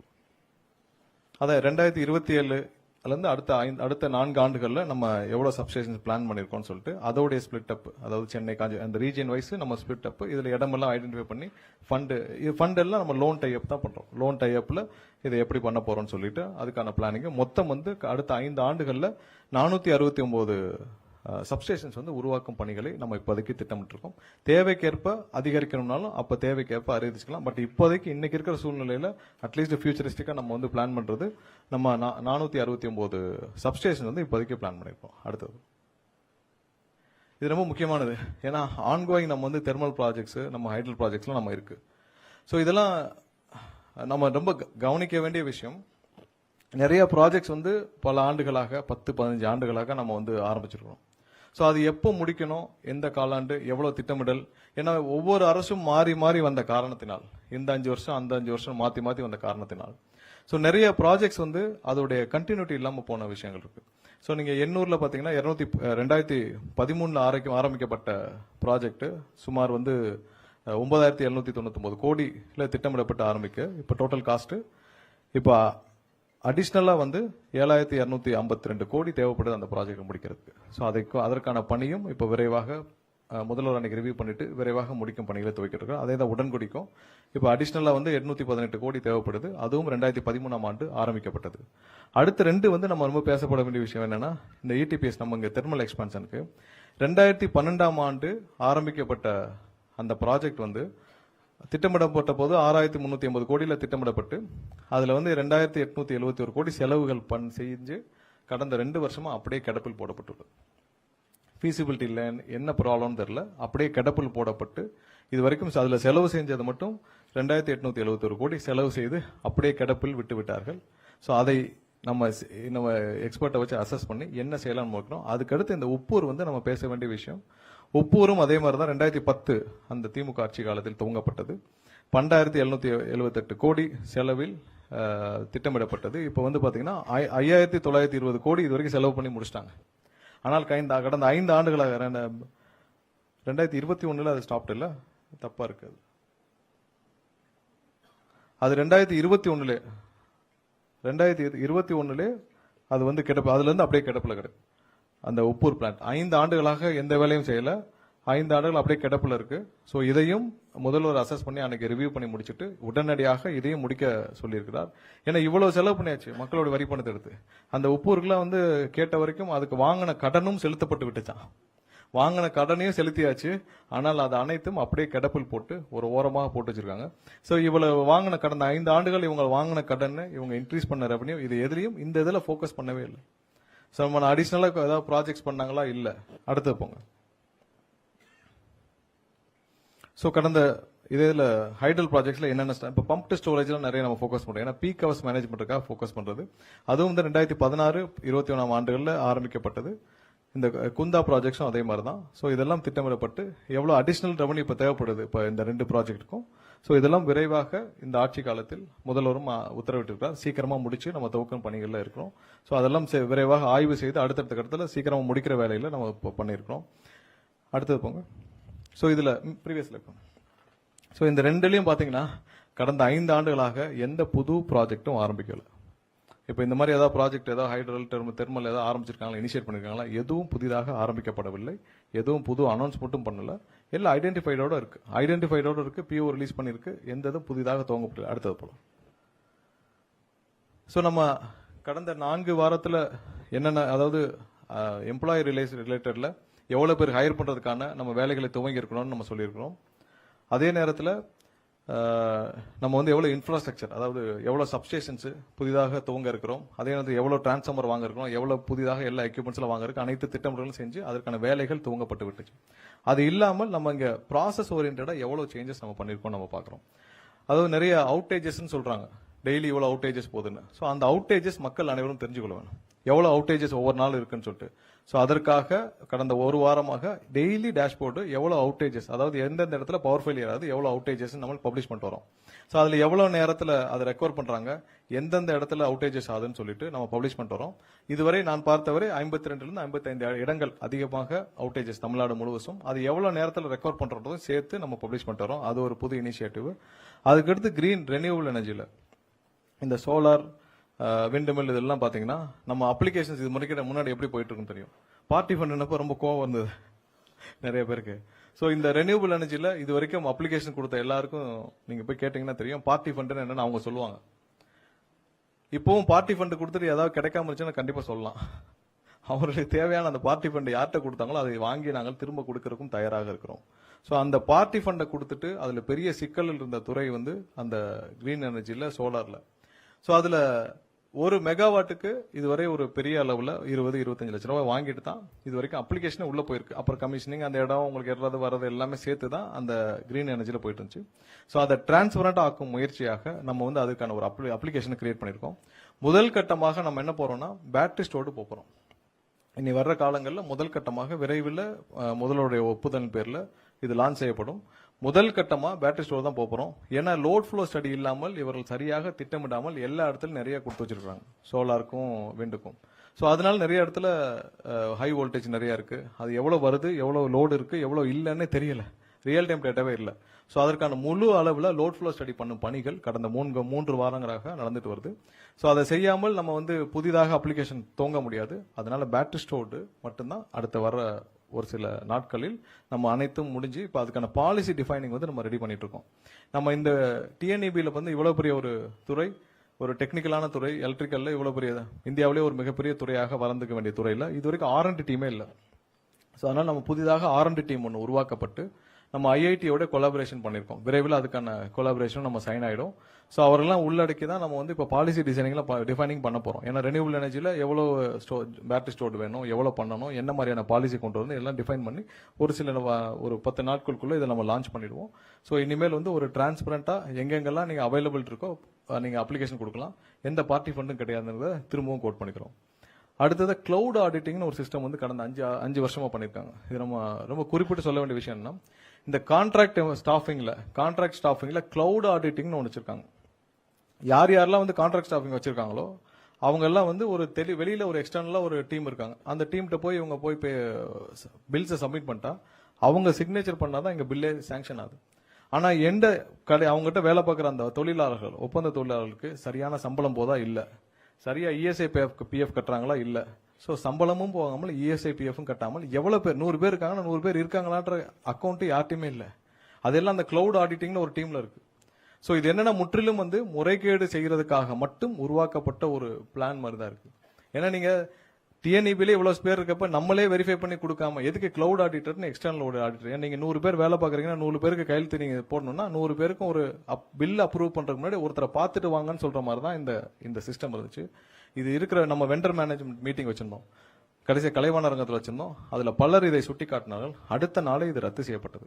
ஸோ இப்போ இருந்து புதுசா என்ன பண்ணிருக்கோம்னா, யார் யாரெல்லாம் ஒப்பந்த தொழிலாளர் இருக்காங்களோ அவங்க அனைவரும் அவங்களுடைய எம்ப்ளாய்க்கு பே பண்ண பே ஸ்லிப்பு, இஎஸ்ஐ பிஎஃப் அந்த முந்தைய மாதத்துக்கு இப்போ கடந்த மாதத்துக்கு இந்த மாதம் 15ஆம் தேதிக்குள்ள சப்மிட் பண்ணா மட்டும்தான் அவங்களுக்கு பில்லிங் ப்ராசஸ் ஆகுன்ற புது சிஸ்டத்தை நம்ம போன மாசத்துல இருந்து உருவாக்கி இருக்கிறோம். அது இந்த மாசத்துல இருந்து யார் யாரெல்லாம் எம்ப்ளாயி ஒப்பந்த தொழிலாளருக்கு அவங்களுடைய சம்பளத்தை அவங்க பேங்க் அக்கௌண்ட்ல கிரெடிட் பண்ணிட்டு இஎஸ்ஐ பிஎஃப் கட்டினால் மட்டும்தான் அவர்களுக்கு பில்லிங் இங்க ப்ராசஸ் செய்யப்படும். நான் நிறைய பேர் என்ன வந்து சந்திச்சாங்க, 6 மாசம் சம்பளம் வராமல் இருக்கிறாங்க. ஆனா அவங்களுக்கு முறையாக டிஎன்ஏபில இருந்து அந்த வெண்டருக்கு போயிருக்கு. 6 மாசமா சம்பளம் வாங்க. இதே பில்டிங்ல என்கிட்ட வந்து 4-5 பேர் பார்த்தாங்க. ஸோ அதற்கப்புறம் தான் இதுக்கு உடனடியாக நடவடிக்கை எடுக்கப்பட்டு யார் யாரெல்லாம் அந்த மாதிரி தொழிலாளர்களை ஏமாற்றிருக்காங்களோ அவங்க மேலே கிரிமினல் கம்ப்ளைண்ட் கொடுக்கப்பட்டிருக்கு. இது வரைக்கும் ஒரு சில பேர் மேலே கொடுத்திருக்கோம், நடவடிக்கையும் எடுப்பதற்கான நோட்டீஸ் எல்லாம் அனுப்பப்பட்டிருக்கு. இதை யாரும் தவறும் பட்சத்தில் எம்ப்ளாய்க்கு அந்த ஸ்டாச்சுரரி கம்ப்ளைன்ஸ்ல யார் யார் மிஸ் பண்றாங்களோ அவங்க மீது கடுமையான நடவடிக்கை எடுக்கும் பணிகள் கண்டிப்பாக டிஎன்ஏபி துவங்கும். ஏன்னா எந்த இடத்துலையும் தொழிலாளர்கள், ஒப்பந்த தொழிலாளர் யாரும் பாதிக்க விட மாட்டோம், அதுல உறுதியா இருக்கணும். அதுதான் இந்த ப்ராசஸை நீக்கிவிட்டு கடந்த மாதத்துல இருந்து எல்லாமே வந்து அப்ளிகேஷன்ல கொண்டு வந்தாச்சு. அடுத்து இந்த கான்ட்ராக்ட் நம்ம தான் சொன்ன இந்த பில்லிங் வந்து இனிமேல் ப்ராசஸ் பண்ண கான்ட்ராக்ட் எம்ப்ளாய் பில்லிங் ப்ராசஸ் பண்றது எல்லாமே வந்து பாத்தீங்கன்னா இனி அவங்க பில் எல்லாம் சப்மிட் பண்ண பிறகு தான் எம்ப்ளாயி கொடுத்த சம்பளத்துடைய பேங்க் ஸ்டேட்மெண்ட் இஎஸ்ஐ கொடுத்த பிறகு தான் நம்ம பண்ணுவோம். ஹெச்ஆர்எம்எஸ் போர்ட்டல் வந்து கவுன்சிலிங்க்கு இனிமேல் எந்த அட்மினிஸ்ட்ரேட்டிவ் டிரான்ஸ்ஃபர்ஸும் நடக்காது. முன்னெல்லாம் நிறைய அட்மினிஸ்ட்ரேட்டிவ் டிரான்ஸ்ஃபர்ஸ் நிறைய பண்ணியிருந்திருக்காங்க. ஸோ நீங்க திடீர்னு வேணா உங்களுக்கு ஒரு பெரிய லெவல் ரெவன்யூ வேணா ஒரு 500 பேர் எடுத்து டிரான்ஸ்ஃபர் பண்ணிட்டீங்கன்னா வேகன் கிரியேட் ஆகும். ஸோ அதன் மூலியமாக உங்களுக்கு வேண்டியவர்களை நிரப்பிக் கொள்ளலாம். ஸோ அந்த ப்ராசஸ் இனிமேல் கிடையாது. தெளிவாக போர்ட்டல்ல எங்கெங்கெல்லாம் வேகன்ட் இருக்கோ அது பப்ளிஷ் செய்யப்படும். வருடத்திற்கு 2 முறை கவுன்சிலிங் நடத்தப்படும். தேவையானவர்கள் அப்ளை பண்ணா உடனடியாக டிரான்ஸ்ஃபர் கிடைக்கும். நீங்க யாரையும் அணுக வேண்டாம், யார்ட்டையும் பணம் கொடுக்க வேண்டாம், முறையாக மெரிட்டோரியஸ்ல உங்களுக்கு டிரான்ஸ்ஃபர் கிடைக்கும். அதுக்கான போர்ட்டலும் துவங்கப்பட்டிருக்கு. அடுத்தது கிரீன் எனர்ஜிக்கு கடந்த வாரம் வந்து 5 ஜோனல் நம்ம அனௌன்ஸ் பண்ணியிருந்தோம். அதுக்கு முன்னாடி பாத்தீங்கன்னா உடுமல்பேட்டிலையும் திருநெல்வேலியும் 2 ஜோன் இருந்துச்சு. அந்த 2 ஜோன் மூலியமா தான் அனைத்து விஷயங்களும் நடைமுறைப்படுத்து. அதாவது நீங்க அப்ளிகேஷனு அந்த ஒரு மெகாவாட்டுக்கு எவ்வளவு கொடுக்கணுமோ அந்த ஜோனு, அங்க அந்த ஜோன்ல எம்ப்ளாயிஸ் இருக்காங்க இல்ல நிறைய புரோக்கர்ஸ் தான் இருந்தாங்க. ஸோ அப்ளிகேஷன் ஃபில் பண்றது ஒருத்தர், அதை ப்ராசஸ் பண்ற ஒருத்தர், கையெழுத்து போடுற மட்டும் தான் நம்ம டிஎன்இபி. ஸோ அது அனைத்தும் டிஸ்மேண்டில் பண்ணப்பட்டு நீங்க ஃபீல்டு விசிட் இதற்கு மட்டும் 5 ஜோனலாக பிரிச்சு உடனடியாக அவங்களுக்கு போய் ஃபீல்டு விசிட் பண்ணணும். இந்த எல்லாம் பண்றதுக்காக 5 ஜோனா பிரிச்சு கடந்த வாரம் அனௌன்ஸ் பண்ணிட்டோம். எல்லா அப்ரூவலும் ஹெட் ஆஃபீஸுக்கு வந்துருச்சு. நிறைய இடத்துல லோட் ஃப்ளோ ஸ்டடியும் தெளிவாக போயிட்டு இருக்கு. அது போக நிறைய இடத்துல கமிஷனிங் பெண்டிங் இருக்கு. எனக்கு நிறைய பேருக்கு பெண்டிங் இருக்கு. லோட் ஃப்ளோ ஸ்டடி பண்ணிட்டு இருக்கோம். அதெல்லாம் உடனடியாக கொடுக்கப்படுறது. கடந்த வாரம் 2-3 நாட்களாக யார் யாருக்கெல்லாம் அந்த சோலார்ல முடிச்சு கமிஷனிங் பெண்டிங் இருக்கோ அவங்களுக்கு உடனடியாக கொடுக்கப்பட்டு வருது. அடுத்ததா எம்ப்ளாயி ரிலேட்டடா எவ்வளவு தூரம் இந்த 25 ஆண்டுகளாக இங்க வேலை பார்த்த ஊழியர்களை எப்படி இவ்வளவு நடத்த முடியுமோ பல முந்தைய அரசுகள் அவ்வளவு மோசமாக. ஏன்னா ஒரு ப்ரொமோஷன் என்ன வந்து பார்த்தவங்க சொன்னாங்க 20 ஆண்டுகளாக ஒரே கிரேட்ல இருக்காங்க, 18 ஆண்டுல ஒரே கிரேட்ல இருக்காங்க. கடைசி நாள் அவங்க ப்ரொமோஷனுக்கு முதல் நாள் அவங்க ரிட்டையர் ஆகுது முதல் நாள் ப்ரொமோஷன் கொடுத்து ரிட்டையர் பண்ணோம். அது எவ்வளவு பெரிய தவறு. ஒருத்தர் வந்து ஒரு பணியில சேராங்க ஒரு நிறுவனத்தை நம்பி ப்ரொமோஷன் நேரத்துக்கு கொடுக்க முடியலன்னா அப்புறம் எதுக்கு கவர்மெண்ட் ரன் பண்ணிட்டு, எம்ப்ளாயிஸ்க்கு தேவையான அந்த நேரத்தில் கொடுக்கலன்னா அப்புறம் எதுக்கு அந்த நிறுவனம் நடக்கணும். ஸோ அவங்களுக்கு தெளிவாக அவங்களுக்கு தேவையானது செஞ்சு விட்டு அவங்க ஏன் வந்து அக்கறை இல்லாமல் வேலை பார்க்க போறாங்க. ஸோ அதை நிவர்த்தி செய்யும் விதமாக இந்த 4 வாரத்தில் வந்து ஒரே ஷார்ட்டா நம்ம வந்து 383 பேருக்கு வந்து ப்ரொமோஷன்ஸ் நம்ம அப்பாயின்ட் பண்ணிக்கணும். நேற்று கொடுத்த 383 பேர், அந்த 18 பேர், மொத்தம் 401 அப்பாயின்மெண்ட் ஆர்டர்ஸ் ஒரே ஷார்ட்ல நேற்று கொடுத்தோம். முதல்வர் கொடுத்தாரு. அது இல்லாமல் 300 பேருக்கு அந்த ஏஇலேருந்து இஇ ப்ரொமோஷன், அது ஒரே நாளில் அனைவருக்கும் வேக்கண்ட் எவ்வளோ இருக்கோ ப்ரொமோஷன் கொடுக்கப்பட்டது. அதே மாதிரி நம்ம ஏஇலேருந்து ஜேஇ அவங்க ப்ரொமோஷன் 117 பேர். அடுத்து இந்த கேங்மேன் டிரான்ஸ்ஃபர்ஸ் ரெக்வஸ்ட் 3440 பேருக்கு. பல ஆண்டுகளாக இவங்க யாரை சந்திச்சா நீங்க தேவையான பார்ட்டி ஃபண்ட் கொடுக்காம ஒரு டிரான்ஸ்ஃபரும் நடக்காது. அது உங்களுக்கு எல்லாருக்கும் தெரியும். ஸோ 3440 கேங்மேனுக்கும் ஒரே நாளில் அவங்க கேட்ட இடத்திற்கு டிரான்ஸ்ஃபர் வழங்கப்பட்டு விட்டுச்சு. போன 19ஆம் தேதி, ஜூன் 19ஆம் தேதி ஒரே நாளில் அவங்க கேட்ட இடத்திற்கு பல வருடங்களாக பார்ட்டி ஃபண்ட் கொடுக்க முடியாமல் இருந்தவர்களுக்கு இனிமேல் பார்ட்டி ஃபண்ட் இல்லைன்னு சொல்லி நம்ம வந்து ஒரே நாளில் அந்த 3440 பேருக்கும் வந்து டிரான்ஸ்ஃபர்ஸ் கொடுத்து முடிச்சிருக்கிறோம். அது இல்லாமல் இந்த 2012 பேட்ச், அப்போ இந்த ஏஇ பேட்ச் வந்து கிட்டத்தட்ட 700 பேருக்கு மேல இருக்காங்க. ஸோ அவர்களை வேலைக்கு எடுக்கிறப்பே ஒரு மிகப்பெரிய குளறுபடியில் எடுத்தார்கள். அவர்களுக்கான ப்ரொமோஷன்ஸ் வந்து பல கோர்ட் ஆர்டர்ல இருந்து பெண்டிங் இருக்கு. அவர்களுக்கும் நம்ம ஆல்ரெடி நோட்டிபிகேஷன் கொடுத்துட்டோம். விரைவாக முடிக்கப்பட்டு இன்னும் ஒரு மாதத்துக்குள் அவங்களுக்கும் ஒரே ஷாட்ல அந்த 700 பேருக்கும் வேக்கண்ட் எவ்வளவு இருக்கோ அதை பார்த்து ப்ரொமோஷன் கொடுக்கப்படும். இனிமேல் ஆனுவலா நம்ம எவ்வளவு ஹையர் பண்ண போறோன்ற சார்ட்டும் தெளிவா பப்ளிஷ் பண்ணப்படும். இதுக்கு முன்னாடி அவங்க பப்ளிஷ் பண்ண மாட்டாங்க. இப்ப நேற்று நம்ம போட்ட 401 பேருக்கு வேலைக்கு, இதுக்கு முன்னாடி அவங்க வேலைக்கு எடுக்கிறாங்கன்னா 10 பேரா தனியா கூப்பிட்டு உங்களுக்கு வேலைக்கு எடுக்க போறோம், நீங்க பார்த்து எவ்வளவு பண்ணுங்கன்னு சொல்லி கண்ணுக்கு தெரியாமல் நியமனங்கள் நடந்துட்டு வந்தது. ஸோ இது இனிமேல் அப்படிலாம் கிடையாது. ஆனுவலா நம்ம பப்ளிஷ் பண்ணுவோம். அந்த பப்ளிஷ் பண்ணதுபடி அவங்க டிஎன்பிஎஸ்ல போவாங்க. மெரிட்டோரியஸா கண்டிப்பா ஹைரிங் முடியும். இப்போ இந்த நம்ம 15,000 அந்த 5,000 அப்படிதான் இருக்க போகுது. எங்கெங்க வேக்கன்ட் இருக்கோ அது தக்கனதான் ஒரே ஃபார்முலா தான் எல்லாத்துக்கும் இருக்கும். எந்த பாகுபாடும் இருக்காது. ஸோ அதை நம்ம பப்ளிஷ் பண்ண போறோம். எல்லாமே இந்த வர்ற காலங்கள் எல்லாமே டிரான்ஸ்பரண்டா இருக்கும். ஸோ இதெல்லாம் தான் இந்த கடந்த 3 வாரங்கள் இந்த அரசு, முதல்வர் அண்ணன் விஜய் தலைமையிலான அரசு உத்தரவின் பேர்ல இது நடந்த விஷயங்கள். இந்த டிஎன்இபியில் நம்ம எடுத்த புது இனிஷியேட்டிவ்ஸ். அடுத்த ஸ்லைட். ஸோ நம்ம மொத்த கன்சியூமர்ஸ் எவ்வளவு இருக்காங்க நம்ம பார்க்கணும். ஏன்னா இதுதான் வந்து முக்கியமான விஷயம். இப்போ வரைக்கும் மொத்தமா டொமஸ்டிக்ல நீங்க 2,50,00,000 டொமஸ்டிக் கன்சியூமர்ஸ், மொத்தமா பாத்தீங்கன்னா 3,51,00,000 கன்சியூமர்ஸ் நம்ம மொத்தம் இன்னைக்கு இருக்கிற கால சூழ்நிலையில இருக்கிறாங்க. இது ஒவ்வொரு வருஷமும் எவ்வளவு தூரம் இது இன்க்ரீஸ் ஆயிருக்குன்னு பாக்குறோம். ஸோ நீங்க ஒவ்வொரு வருஷமும் அதாவது 2006 காலகட்டங்களில் 24%, 2011 27% இன்க்ரீஸ் இருந்திருக்கு, 2016 18%, 2021 16%, 2026 பாத்தீங்கன்னா 14% தான் growth, கன்சியூமர்ஸ் growth. அப்ப நீங்க புது தொழில்துறை துவங்கப்பட்டது இல்ல, புதிதாக நிறைய எம்எஸ்எம்இ உருவாக்கப்பட்டதா இல்ல. ஏன்னா இருக்கிற எல்லா ஆண்டுகளையும் கடந்த 25 ஆண்டுகள்ல ரொம்ப குறைவான growth, consumer growth, end user consumer growth வந்து கடந்த 5 ஆண்டுகள்ல தான் மொத்தம் 14% தான். சோ உங்களுக்கு புது ரெவன்யூவும் வந்திருக்கு, புதிதாக நீங்க கடனும் 80,000 கோடிக்கு மேல வாங்கியிருக்கீங்க, எக்ஸ்பென்ஸும் நீங்க 50,000 கோடிக்கு மேல அதிகப்படுத்திருக்கீங்க, உங்களுக்கு எண்ட் யூசர்ஸும் அதிகம் இல்ல, அதே ஆவரேஜ் தான் இருக்கு. அந்த ஆவரேஜை விட நம்ம கம்மி. சோ அப்போ இவ்வளவு தூரம் உங்களுடைய செலவினங்கள் எல்லாம் அதிகரிச்சது, இந்த பணம் எல்லாம் எங்கே போனதுதான் ஒரு கேள்வி. அதற்கான விடையும் நாமளும் அடுத்தது போங்க. சோ இது ஓவரால் சம்மரைஸ், அதாவது எவ்வளவு எம்ப்ளாயிஸ் இவங்க ஓவரால் ஹையர் பண்ணிருக்காங்க 2001 இருந்து, இந்த பழைய இதுல இருந்து மொத்த சம்மரைஸ். ஏன்னா பாத்தீங்கன்னா மொத்தமாக தெரியும் இந்த சார்ட்ல எவ்வளவு தூரம், அதாவது 2001 2006 காலகட்டத்தில் 425 பேர் எவ்வளவு, ஏன்னா மொத்த கம்பாரிசன் பார்த்தா தான் நமக்கு தெரியும். சோ அதுல பாத்தீங்கன்னா ரொம்ப குறைவாக வேலைக்கு ஆள்கள் எடுக்கப்பட்டது 2021 இருந்து 2026 வரை ஆண்டுகள்ல. சப்ஸ்டேஷன்ஸ் இன்ஸ்டால் பண்ணப்பட்டது 122 சப்ஸ்டேஷன் தான் இருக்கிறதுல எல்லா ஆண்டுகளையும் விட குறைவானது. அந்த டிரான்ஸ்ஃபார்மர்ஸ் 50 டிரான்ஸ்ஃபார்மர் தான், பவர் டிரான்ஸ்ஃபார்மர்ஸ் 400 டிரான்ஸ்ஃபார்மர் தான் இன்ஸ்டால் பண்ணிருக்கு. அதே நேரத்தில் டிஸ்ட்ரிபியூஷன் டிரான்ஸ்ஃபார்மர் 99,000 லைன்ஸையும் பாத்துக்கோங்க. ரெவன்யூவும் அந்த கம்பேரிசன் இருக்கு. சோ ரெவன்யூ கம்பாரிசன்ஸ் அது எப்படின்னா கடைசியா அந்த டென்யூர் இருக்கிற ஆண்டுகள், அதாவது 2005 2006 கடைசியாக அந்த ஆண்டுல வந்த ரெவன்யூ வந்து 16,000 கோடி, எக்ஸ்பெண்டிச்சர் 15,000 கோடி. சோ அதோடைய சர்ப்ளஸ், அதாவது கேப் வந்து மைனஸ், அதோடைய அந்த ஆண்டுக்கான நம்மளுடைய கடன் வந்து 2831 கோடி. அந்த கடைசி ஆண்டு மட்டும் பார்த்திருக்கோம். ஏன்னா அந்த ஒரு ஆண்டுன்னு பார்த்தா தான் நமக்கு அந்த கம்பாரிசன் தெரியும். 5 ஆண்டுகளுக்கு உள்ளடக்கினா அந்த கம்பாரிசன் தெரியாதுனால இது மட்டும் ஆண்டுல போட்டிருக்கோம். மேல இருக்கிறது வந்து மொத்தம் அந்த டென்யூருக்கு போட்டிருக்கு. சோ அதுல பாத்தீங்கன்னா 2025ல 2026 வரைக்கும் நமக்கான டோட்டல் ரெவன்யூ வந்து 1,23,000 கோடியாக உயர்ந்திருக்குது. அது கடந்த முந்தைய ஆட்சி காலத்தில் இருந்து பாத்தீங்கன்னா எவ்வளவு தூரம் உயர்ந்திருக்குன்னு பாக்குறோம். எவ்வளவு தூரம் எக்ஸ்பெண்டிச்சரும் செலவினங்களும், அதாவது நீங்க ஒரு டாரிஃப் இன்க்ரீஸ் பண்றோம், அந்த டாரிஃப் இன்க்ரீஸ் பண்ற பெனிஃபிட்ட மக்களும் அனுபவிக்கல, டிஎன்இபி அனுபவிக்கல. யார் அனுபவிச்சாங்கன்னா அந்த 3 அமைச்சரை தான் கேட்கணும். போன ஆட்சி காலத்துல அந்த 3 அமைச்சரை கேட்கணும். அந்த 3 அமைச்சருக்கும் சேர்த்து ஒரு நிழலா இருந்த யாரா, இல்ல அந்த குடும்பமா, இல்ல மாப்பிள்ளையா, பையனா, யாருன்னு நம்ம தான் பார்க்கணும். சோ செலவினங்களும் கூடியிருக்கு, ரெவன்யூவும் கூடியிருக்கு. அதுல கேப், அதுல கடனும் பாத்தீங்கன்னா 87,000 கோடி கடனும் வாங்கப்பட்டிருக்கு. நீங்க அதுக்கு என்ன பண்ணீங்க? வேலைக்கு ஆள் எடுத்தீங்களா? இல்ல 343 பேர் தான் வேலைக்கு ஆள் எடுத்தீங்க. சப்ஸ்டேஷன் என்ன பண்ணிருக்கீங்க? 122 சப்ஸ்டேஷன் தான் பண்ணிருக்கீங்க. எவ்வளவு கொள்முதல் பண்ணிருக்கீங்க? என்ன வந்த கொள்முதல்ல நீங்க என்ன பண்ணீங்கன்னு எல்லாம் தெரியும். டிரான்ஸ்ஃபார்மர்ல 99,000 டிரான்ஸ்ஃபார்மர்ல 44,000 டிரான்ஸ்ஃபார்மருக்கு ஏற்கனவே சிபிஐ வழக்கு தொடுத்திருக்கு.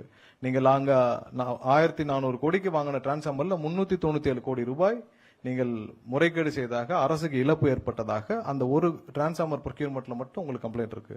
சோ மத்ததே நீங்க எந்த லட்சத்துல வாங்குனீங்கன்னு கேட்டதான் அவர்கள் வந்து புரிய வேண்டிய விதத்தில் அவர்கள் புரிய வேண்டும். ஏன்னா இவர்கள் எல்லா விஷயத்தையும் இவ்வளவு இன்க்ரீஸ் இருந்தும், இவ்வளவு டாரிஃப் இன்க்ரீஸ் இருந்தும், இன்னைக்கு ஒவ்வொரு நாளும் பொதுமக்களும் எம்எஸ்எம்இ செக்டர்ஸ், தொழில்துறையினரும் படுற கஷ்டம் எல்லாம் இந்த டிஎன்இபியோடைய நம்மளுடைய டாரிஃப் இன்க்ரீஸ் மூலமா தான். ஏன்னா தொழில்துறை எல்லாருக்கும் பெரிய கஷ்டம் டாரிஃப் இன்க்ரீஸ் ஆயிடுச்சு. அவங்களுக்கு ஒவ்வொரு நாளும் நிறைய கைத்தறிகள், விசைத்தறிகள், இவங்க தொழிற்கூடங்கள், எம்எஸ்எம்இ செக்டர்ஸ் எல்லாரும் படுற பெரிய துயரம். எனக்கு தெரிஞ்சு பல ஆயிரக்கணக்கான எம்எஸ்எம்இ செக்டர்ஸ் வந்து க்ளோஸ் பண்ணதுக்கு முக்கிய காரணம் நம்மளுடைய டாரிஃப் இவ்வளவு ஹைக் ஆனது காரணம். ஏன்னா அவங்களுக்கு டாரிஃப், கமர்ஷியல் டாரிஃப் எவ்வளவுன்னு அவங்களால சொல்ல முடியாது. ஏன்னா இவங்க போட்ட ப்ராசஸ்ல ஒவ்வொரு ஆண்டும் இன்க்ரீஸ் பண்றது மாதிரியான டாரிஃப் ப்ராசஸ்ல கொண்டு வந்துட்டாங்க. சோ ஒவ்வொரு ஆண்டும் பாத்தீங்கன்னா இன்க்ரீஸ் ஆகும். அதை இந்த ஆண்டு செய்ய போவது இல்லை. அது தெளிவா குறிப்பிட்டுக்கிறோம். இந்த ஆண்டு டாரிஃப் ஹைக் இல்லை, அதற்கான கையெழுத்துகள் போட போறது இல்லை. இதை போன வருஷமே செஞ்சிருக்கலாம், அதுக்கு முந்தின வருஷம் செஞ்சிருக்கலாம். யாரு மேலேயாவது பழிய போடுறது. உங்களுக்கு தேவை ரெவன்யூ இன்க்ரீஸ் ஆகுது, அந்த ரெவன்யூ இன்க்ரீஸ் வச்சு நீங்க உங்களுக்கான எக்ஸ்பெண்டிச்சரையும் அதிகரிச்சுக்கிறீங்க, அந்த செலவினங்களை அறிவிச்சுக்கிறீங்க. யாரு கஷ்டப்பட்டான? மக்கள் கஷ்டப்பட்டா என்ன? TNEB employees கஷ்டப்பட்டானா? டிஎன்இபி துறை கஷ்டப்பட்டானா? எது கஷ்டப்பட்டாலும் என்ன? உங்களுக்கு தேவையான டாரிஃப் இன்க்ரீஸ். போன வருஷமே இவர்கள் அந்த டாரிஃப் நாங்கள் செஞ்சிருக்கிறோம். முதல்வர் அண்ணன் விஜய் தலைமையிலான அரசு இந்த வருஷம் டாரிஃப் ஹைக் பண்ண போறது. இது இந்த இன்க்ரீஸ் இருக்காது. அதற்கான அனௌன்ஸ்மெண்ட் இப்பயே சேர்த்து சொல்லிடுறோம். சோ டாரிஃப் ஹைக் இருக்காது. அந்த அதிகபட்சமாக 6% இந்த வருஷம் நம்மளுடைய இது படி பாத்தீங்கன்னா இண்டெக்ஸ் படி நம்ம வந்து 3.57 நம்ம இன்க்ரீஸ் பண்ணிருக்கணும். அதை செய்ய போவது கிடையாது. சோ இந்த வருஷம் அதற்கான கையெழுத்துகள் இட போவதில்லை. அதை நிறுத்திருக்கோம். ஏதாவது அவங்க வேற ஏதாவது அடுத்த ஆக்ஷன் சொன்னாங்க நம்ம பாத்துக்கலாம். பட் இந்த வருஷம் அதை செய்ய போவதில்லை. சோ இந்த மொத்த ஸ்லைட் இதுல நம்ம சொல்ல வந்த விஷயம், மக்களும் கஷ்டத்தில் இருந்தார்கள், தொழில்துறையும் கஷ்டத்தில் இருந்தது, அதே நேரத்தில் இந்த துறையும் டிஎன்இபி துறையும் கஷ்டத்தில் இருந்துச்சு. ஆனால் இந்த அரசியல் இருந்தவர்கள் மட்டும் இந்த மொத்தமும் இந்த இன்க்ரீஸ் எல்லாத்தையும் எங்க போச்சுன்றதான் நம்மளுடைய கேள்விகளா இருக்கு. அதற்கான விடையை நம்ம எல்லா இடத்துலயும் தேடிட்டு இருக்கோம். ஏன்னா எல்லாமே வந்து செலவினங்களாக காட்டப்பட்டிருக்கு. ஒவ்வொன்றும் செலவினங்களாக காட்டிருக்கு. அடுத்து போங்க. ஏன்னா புதிதாக இவங்க வந்து எந்த இதுவும் புது ப்ராஜெக்டும் ஆரம்பிக்கல. சோ இவ்வளவு தூரம் டிஃபரன்ஸ், 1,00,000 கோடிக்கு மேல நீங்க கடன் எல்லாம் சேர்த்தீங்கன்னா கிட்டத்தட்ட 1,80,000 கோடி கிட்ட எங்க போச்சுன்னு தான் நம்மளுடைய கேள்விகள். அடுத்து மேல சோ நம்மளுடைய இந்த ஓவரால் இதுல என்ன பண்ண போறோம் நம்ம, அதாவது நம்ம இந்த 2026-27 நம்ம அந்த 15,000 பேரை வேலைக்கு எடுக்கிறோம். அதன் மூலமாக 597 கோடி நமக்கு அதிகமான செலவுகள் ஏற்படும். கேங்மேனுக்கும் அந்த 97,000 கோடி வந்து செலவினங்கள் அதிகமா இருக்கும். நம்ம இப்ப அவங்களை வேலைக்கு எடுக்க போறோம், ப்ரொக்யூர்மெண்ட் பண்றோம். அதுக்கான மொத்த காஸ்ட் அங்க அந்த முன்னாடி ஸ்லைட் இருந்த மொத்த காஸ்ட். சோ மொத்தமாக இந்த அரசு இந்த வருஷத்தில் 49,532 கோடி நம்ம வந்து இன்வெஸ்ட் பண்ண போறோம். இது எல்லாத்துக்கும் நம்ம சப்ஸ்டேஷன்ஸ் எல்லாத்துக்கும் சேர்த்து. சோ நம்ம சொல்றோம் 49,000 கோடி நாங்க செலவு பண்ண போறோம்னா எதுல செலவு பண்ணிக்கிறோம் காட்டுறோம். நாங்க வந்து இந்த 231 சப்ஸ்டேஷன்ஸ் ஆன்கோயிங் சப்ஸ்டேஷன்ஸ் கம்ப்ளீட் பண்ண போறோம். பழைய ப்ராஜெக்ட்ஸ் எல்லாம் நம்ம முடிக்க போறோம். பெண்டிங் அந்த அடிஷனல் ரெவன்யூ தேவைப்படுற ப்ராஜெக்ட்ஸ் சேர்த்து முடிக்க போறோம். எவ்வளவு ப்ரொக்யூர் பண்றோம்னு காட்டிட்டோம். இந்த ஒரு ஆண்டு மட்டும் 49,000 இன்வெஸ்ட் பண்ணணும்னா இதை முடிக்கிறதுக்கு 2 ஆண்டுகள். ஏன்னா சப்ஸ்டேஷன்ஸ்லாம் உங்களுக்கு தெரியும் 2 ஆண்டுகள் ஆகும். இதை முடித்தாலே இன்னைக்கு இருக்கிற தேவையா, அதாவது போதுமான அளவுக்கான நமக்கு வந்து தேவையான அந்த இடையூறுகளை நம்ம சமாளிக்க முடியும். சோ இது மாதிரியான எந்த திட்டமிடலும் பழைய ஆண்டுகள்ல பண்ணல. நம்ம சொல்லியிருக்கோம் இந்த வருஷம் இதை பண்ண போறோம் 49,000 கோடின்றது நீங்க உங்களுடைய அந்த ஒரு ஆண்டுகளில் நீங்க வாங்கின செலவு, அதாவது அடிஷனல் ரெவன்யூ அந்த 69,000 கோடி, அடிஷனல் காஸ்ட் 50,000 கோடி, அது இல்லாமல் 89,000 கோடி கடன், இது எல்லாம் சேர்த்தாலே இதுல வந்து அதுல நம்ம வந்து ஒரு 25% 30% தான் இப்ப நம்ம வந்து ஸ்டெபிலைஸ் பண்றதுக்கான வேலைகளை செய்ய போறோம். அது இல்லாமல் இந்த 5 வருஷம் ஸ்டெபிலைஸ் பண்றதுக்கான 49,000 கோடி இந்த வருஷம் இன்வெஸ்ட் பண்ண போறோம். ஸோ இதுக்கு தேவையான அளவு நம்ம கடனாக தான் பெற போறோம். தேவையான இடத்துல கடன் லோன் டைப் தான் பண்ண போறோம். அதற்கு எப்படி பண்ண போறோம்னு நம்ம வர காலங்களில் திட்டமிட்டிருப்போம். ஆனால் லோன் டைப்ல தான் பண்ண போறோம். லோன் டைப்பும் ப்ராப்பரா ஸ்பெண்ட் பண்ணணும். நம்மள மாதிரி 80,000 89,000 கோடி வாங்கிட்டு புதிய இன்வெஸ்ட்மெண்ட்டும் இல்ல, புதிதாக ப்ரொக்யூர்மெண்ட்டும் இல்ல, புது சப்ஸ்டேஷனும் இல்ல, புதிதாக எந்த திட்டமும் இல்ல, புதிய வேலைக்கு எடுத்தீங்களா 343 பேரை மட்டும்தான் வேலைக்கு எடுத்துறாங்க. ஸோ எந்த இதுவும் ஒழுங்காக செய்யாமல் இந்த துறை இந்த இடத்திற்கு வந்ததற்கான காரணத்தை நம்ம சமாளிச்சுப்போங்க. அடுத்த ஸ்லைட் போங்க.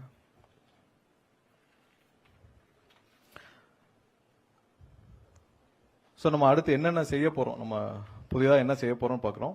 நம்ம அடிஷனல் ரெவன்யூக்காக, ஏன்னா இந்த டிஎன்இபியில் அடிஷனல் ரெவன்யூக்காக நம்ம இப்போ இருக்கிற எண்ட் யூசர்ஸை வச்சு நம்ம எப்படி எவ்வளவு தூரம் 3,51,00,000 எண்ட் யூசர்ஸ் இருக்காங்க. அது இல்லாமல் அடிஷனல் ரெவன்யூ, அதாவது அடிஷனலாக இவி சார்ஜிங் ஸ்டேஷன்ஸ் இல்ல அடிஷனல் தொழில்களை இந்த டிஎன்இபி துவங்கறதுக்கான பணிகளை நம்ம துவக்கி இருக்கிறோம். இன்னும் திட்டமிடும் வேலைகள் நிறைய இருக்கு. பட் இன்னும் ஒரு சில மாதங்களில் அதுக்கான தெளிவுகள் வந்த பிறகு அதற்கான அனௌன்ஸ்மெண்ட்ஸ் இருக்கும். அதுக்கப்புறம் மற்ற என்னென்ன, அதாவது நம்ம பேட்டரி ஸ்டோரேஜ் நம்ம ஏற்கனவே சொல்லிட்டோம், பேட்டரி ஸ்டோரும் பம்ப் ஸ்டோரேஜ் நம்ம போறோம். ஸோ பேட்டரி ஸ்டோரேஜ் இப்போதைக்கு பாலிசியா நம்ம அதை மட்டும் ஓப்பன் பண்ணுவோம். ஏன்னா நம்ம வந்து நம்மளோட லோட் ஃப்ளோ எவ்வளவு இருக்குன்னு தெரியணும். ஏன்னா நம்மளுடைய மத்திய தொகுப்பு அந்த இதுல வந்து நம்ம 14,600 மெகாவாட் தான் நம்மளுடைய கொள்ளளவு இப்போ இருக்கு. அதையும் இன்க்ரீஸ் பண்ண வேண்டிய கட்டாயத்தில் இருக்கிறோம். ஸோ அதனால இப்போதைக்கு பேட்டரி ஸ்டோர் தான் போகிறோம். ஏன்னா அந்த பீக் ஹவர்ஸ் மேனேஜ் பண்றதால நம்ம அதிகமாக பவர் பர்ச்சேஸ் வெளியில வந்து வாங்குறோம். ஸோ அந்த பேட்டரி ஸ்டோர்டு போனால் அதை சமாளிக்கக்கூடிய அளவில் இருக்கும். ஸோ அதுக்கான திட்டமிடல் துவங்கியிருக்கோம். இப்போ வர்ற அப்ளிகேஷனும் நம்ம பேட்டரி ஸ்டோர் மட்டும் தான் போக போறோம். அதற்கான பாலிசியை நம்ம வந்து ஐஐடி போன்ற வல்லுநர்களும் சேர்ந்து பாலிசி கிரியேட் பண்ணோம். ஏன்னா உலக அளவில் வேர்ல்டு எல்லா இடத்துலையும் என்ன பாலிசி ஃபாலோ பண்ணியிருக்கோம் அந்த பாலிசியை வச்சு நம்ம கிரியேட் பண்ண போறோம். ஸோ ஒன்ஸ் பாலிசி எல்லாம் கன்ஃபார்ம் ஆன பிறகு அந்த போர்ட்டல் வந்து லான்ச் ஆயிரும். அந்த போர்ட்டல் மூலியமாக தான் இனிமேல் அப்ளிகேஷன்ஸ் டிரான்ஸ்பரண்டாக இருக்கும்.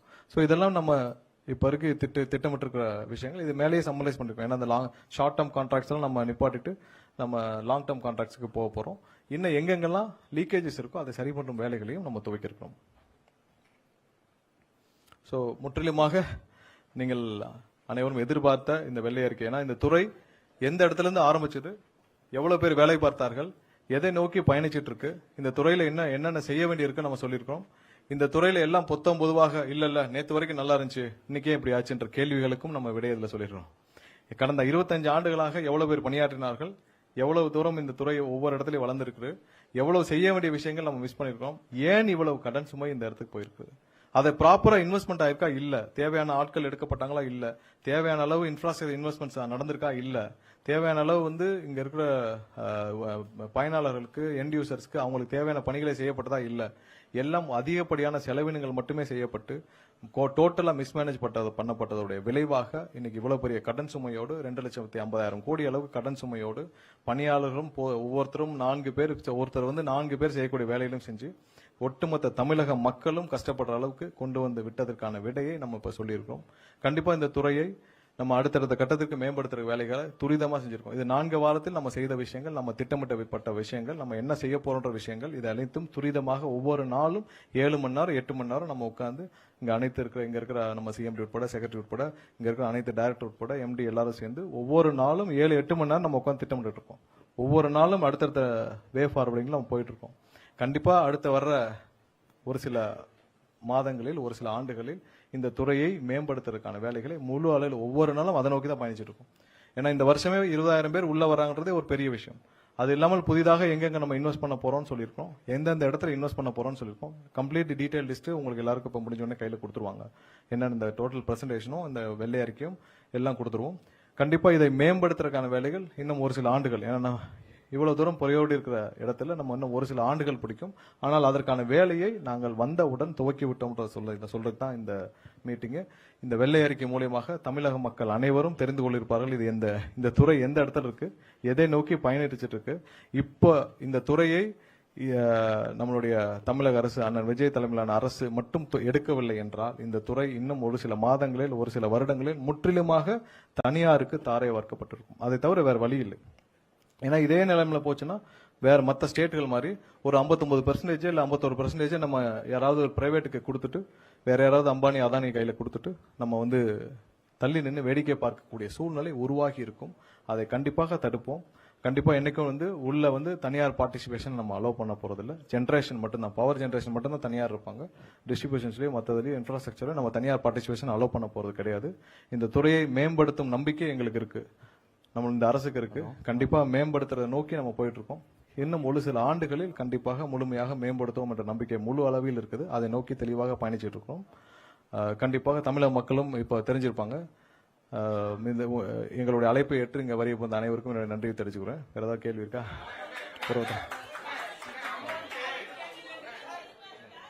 கடைசியா கடைசியா ஒரே ஒரு விஷயம் வந்து மிஸ் பண்ணிட்டோம். டிரான்ஸ்ஃபார்மர் கொள்முதல்ல நடந்த ஊழல்கள் உங்களுக்கு தெரிஞ்சிருக்கும். அதே பேட்டர்ன்ல நம்ம தேடிட்டு இருந்த விஷயங்கள்ல கண்டக்டர்லயும் 9 டெண்டர்ல சுமார் 1000 கோடி 1028 கோடி அளவுக்கு 9 டெண்டர்ல முறைகேடுகள் கண்டுபிடிக்கப்பட்டு விசாரணைக்கு உத்தரவிடப்பட்டுள்ளது. விரைவில் வழக்கு பதிவு செய்யப்படும். 9 டெண்டரு அதே பேட்டர்ன்ல அதே இடத்துல ஒரு முறைகேடுகள் கண்டுபிடிக்கப்பட்டு அதற்கான உத்தரவுகளும் கடந்த சில நாட்களுக்கு முன்னால் கொடுக்கப்பட்டுச்சு. விரைவில் அதற்கான வழக்குகளும் தொடுக்கப்பட்டு விசாரணை நடைபெறும். அது வந்த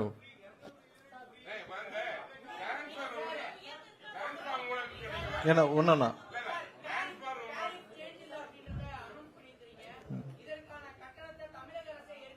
டேரிஃப், அதாவது டேரிஃப் கடந்த வருஷத்துல டேரிஃப் இன்க்ரீஸ் ஆனனால இப்ப கஸ்டமர்ஸ்க்கு, அதாவது கமர்ஷியல், அது ஹவுஸ் ஹோல்ட் டொமஸ்டிக் கஸ்டமர்ஸ்க்கு இன்க்ரீஸ் இல்லாம அந்த சுமையை அரசு ஏற்கும்னு சொல்லிட்டு இண்டஸ்ட்ரியல் கமர்ஷியலுக்கு அதை அப்படியே விட்டுட்டாங்க.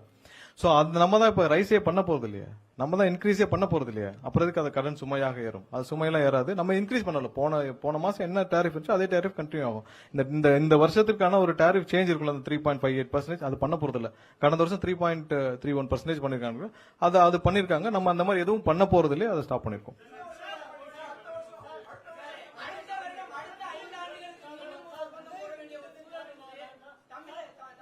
இப்போதைக்கு நிப்பாட்டி இருக்கிறோம். அடுத்து திட்டம் மட்டும் சொல்லுவோம். அடுத்து வேற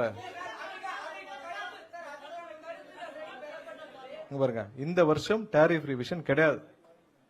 பொதுமக்களுக்கு நிறுவனமும் எடுத்து விட்டது, அரசும் எடுத்து விட்டது. டேரிஃப் ரிவிஷன் கிடையாது. அதை நிறுவனமும் பியர் பண்ணிக்கிறோம். நம்ம டேரிஃப் ரிவிஷன் கிடையாது. எண்ட் யூசர்ஸ், அதாவது கன்சியூமர்ஸ்க்கு அந்த சுமை இருக்காது, அரசுக்கும் சுமை இருக்கு. நம்ம ரிவிஷனே பண்ண போறோம்னு சொல்லிட்டோம். அடுத்தது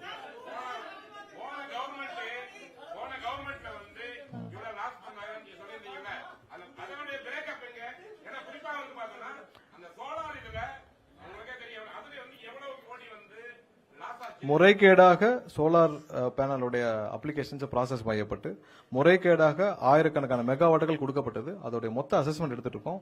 ஒவ்வொரு நாளும் எதெல்லாம் முறைகேடாக 20 நாள் 25 நாள் ப்ராசஸ் பண்ண அப்ளிகேஷன்ஸ் எல்லாத்தையும் கேன்சல் பண்ணிட்டு வரோம்.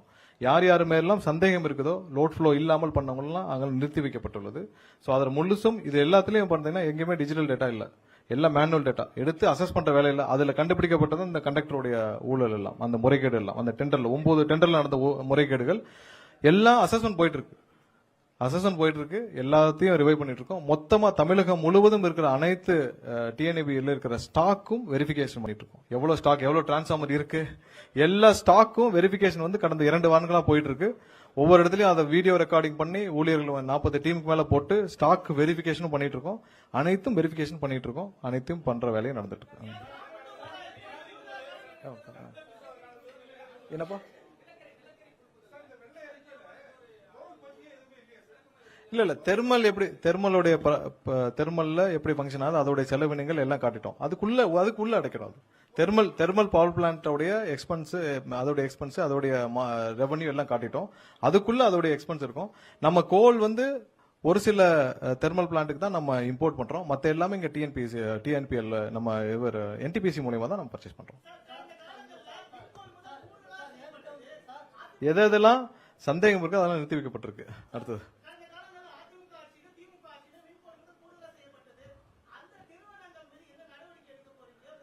அதாவது இதுதான் என்னன்னா, கொள்முதல் அந்த காலகட்டத்தில் நாங்க வந்து இங்க போய் 21 ரூபாய்க்கு அவைலபிளா இருக்குன்னு வாங்கிட்டாங்க. சரியா? இது வந்து போன கடந்த ஆட்சியில 58,000 கோடி அளவுக்கு முறைகேடாக கொள்முதல் செய்யப்பட்டதுன்னு சொல்லிட்டு 2020-21 ஆண்டுகள்ல இருக்கிறது 58,000 கோடி அளவுக்கு இருக்குன்னு தெரியும்.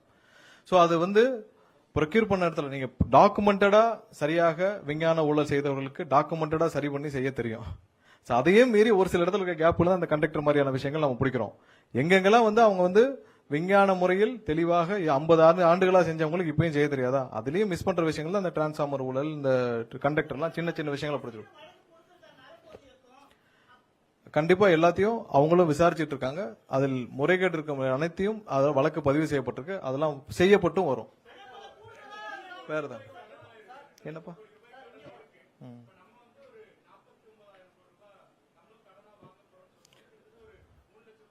அதாவது இப்ப இருக்கிற இந்த சூழ்நிலையில கடன் வாங்காமல் நம்ம இதை சரி செய்ய முடியாது. முதலாவதா கடன் வாங்கியும் நம்ம என்ன செய்யறோம்னு சொல்றோம். இப்ப நீங்க போன ஆட்சியில 89,000 கோடி கடன் வாங்கியிருக்காங்க. என்ன செஞ்சீங்கன்னு கேட்டா மொத்தமே 5 ஆண்டுகள்ல 122 டிரான்ஸ் நம்ம சப்ஸ்டேஷன் தான் உருவாக்கணும்னு சொல்லியிருக்காங்க. நம்ம இந்த 49,000 கோடியை நம்ம எப்படி செலவு பண்ண போறோம்னு காட்டியிருக்கோம். சோ இப்போதைக்கு நம்மளுடைய மக்களுக்கு, இந்த எண்ட் யூசருக்கு, இங்க இருக்கிற தமிழக மக்களுக்கு தேவையான இந்த மின் உற்பத்தியில அவங்களுக்கு மின் பகிர்மானத்துல டிஸ்ட்ரிபியூஷன்ல ப்ராப்ளம் இல்லாம இருக்கிறதுக்கு இதை சரி பண்றதுக்கான வேலைகளை செய்வோம். அதை எப்படி யூட்டிலைஸ் பண்றோம்னு செய்வோம். அதே நேரத்தில் பேரலால நம்ம வந்து ரெவன்யூவும் இன்க்ரீஸ் பண்றதுக்கு ஆல்டர்னேட்டிவ் ரெவன்யூ சோர்சஸ் பார்க்கணும். சோ இது ஒரே ஒன்னை மட்டும் நம்ம பேஸ் பண்ணி போனோம்னா, ஏன்னா நம்ம வந்து விவசாயிகளுக்கு டொமஸ்டிக் இது எல்லாத்துக்கும் நம்ம சப்சிடி கொடுக்குறோம். சோ அது கண்டிப்பா நம்ம வந்து கண்டிப்பா இந்த அரசு அதை கடைபிடிக்கும். அதுல எந்த மாற்று கருத்தும் இல்ல. அதே நேரத்தில் ஆல்டர்னேட்டிவ் ரெவன்யூ சோர்சஸ் பார்க்காமல் நம்ம இதை மட்டும் போயிட்டே இருந்தோம்னா செலவினங்கள் அதிகமாக தான் இருக்கும். அந்த 2001, 2006, 2006, அந்த ஆவரேஜ் பாத்தீங்கன்னா ஆவரேஜா தான் இருக்கு.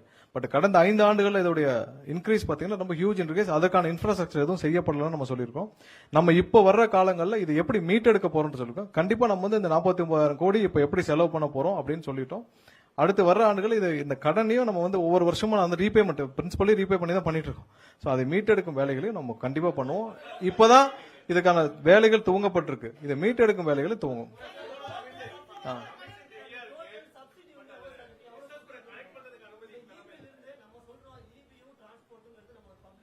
இல்ல கண்டிப்பா நம்ம வந்து ஹேண்ட்லூம்க்கு போன வருஷம் என்ன அதை வெளியிடுறோம். போன வருஷம் என்ன சப்சிடி கொடுக்கப்பட்டது அதே அப்படியே தொடருது. அதுல எந்த மாற்று கருத்தும் இல்லை.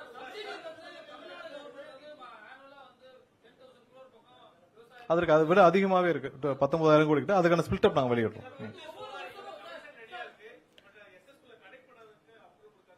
இல்ல அததான் நம்ம வேலிடேட் பண்ணிட்டு இருக்கோம். ஒரு சில அப்ளிகேஷன்ஸ் நம்ம எந்தெந்த நேரத்துல மிகவும் 20 நாள்ல ப்ராசஸ் பண்ணலாம் அப்ளிகேஷன் ப்ராசஸ் ஆயிருக்கு.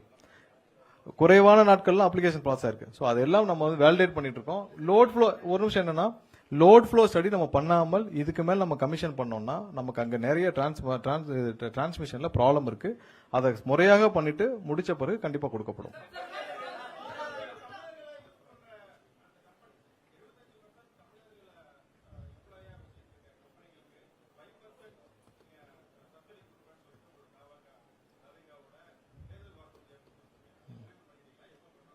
இல்ல இப்ப வர்ற நம்ம ஹையரிங் எல்லாமே வந்து நம்ம என்ன சொன்னோமோ அது மாதிரி தான் இருக்கும்.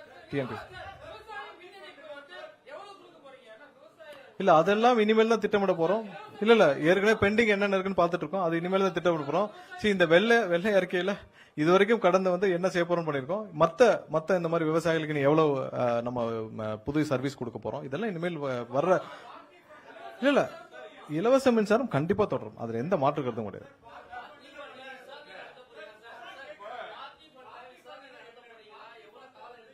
எங்கெங்கெல்லாம் முறைகேடுகள் கண்டுபிடிக்கப்படுதோ கண்டிப்பா உடனடியாக ரெஃபர் பண்ணி விசாரணை துவங்கப்படும். இப்ப இதுவும் வந்து போன வாரம் பிடிக்கப்பட்டது. உடனடியாக விசாரணை காமிச்சிட்டோம்.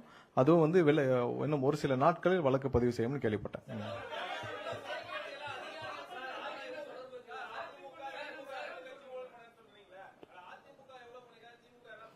இல்ல ஓவரால நம்ம இதுல என்ன பிரச்சனைன்னு சொல்லிட்டோம். கண்டிப்பா ஊழல்கள் பொத்தம் பொதுவா இல்ல. நம்ம வந்து என்ன சொல்லிருக்கோம், எவ்வளவு ரெவன்யூ இருக்கு, எவ்வளவு எக்ஸ்பெண்டிச்சர் இருக்கு, எவ்வளவு இன்ஃப்ராஸ்ட்ரக்சர் அதன் மூலமா அதிகரிச்சிருக்கு, எவ்வளவு தூரம் மக்களுக்கு எவ்வளவு செஞ்சிருக்காங்கன்றத முழுமையா காட்டியிருக்கிறோம்.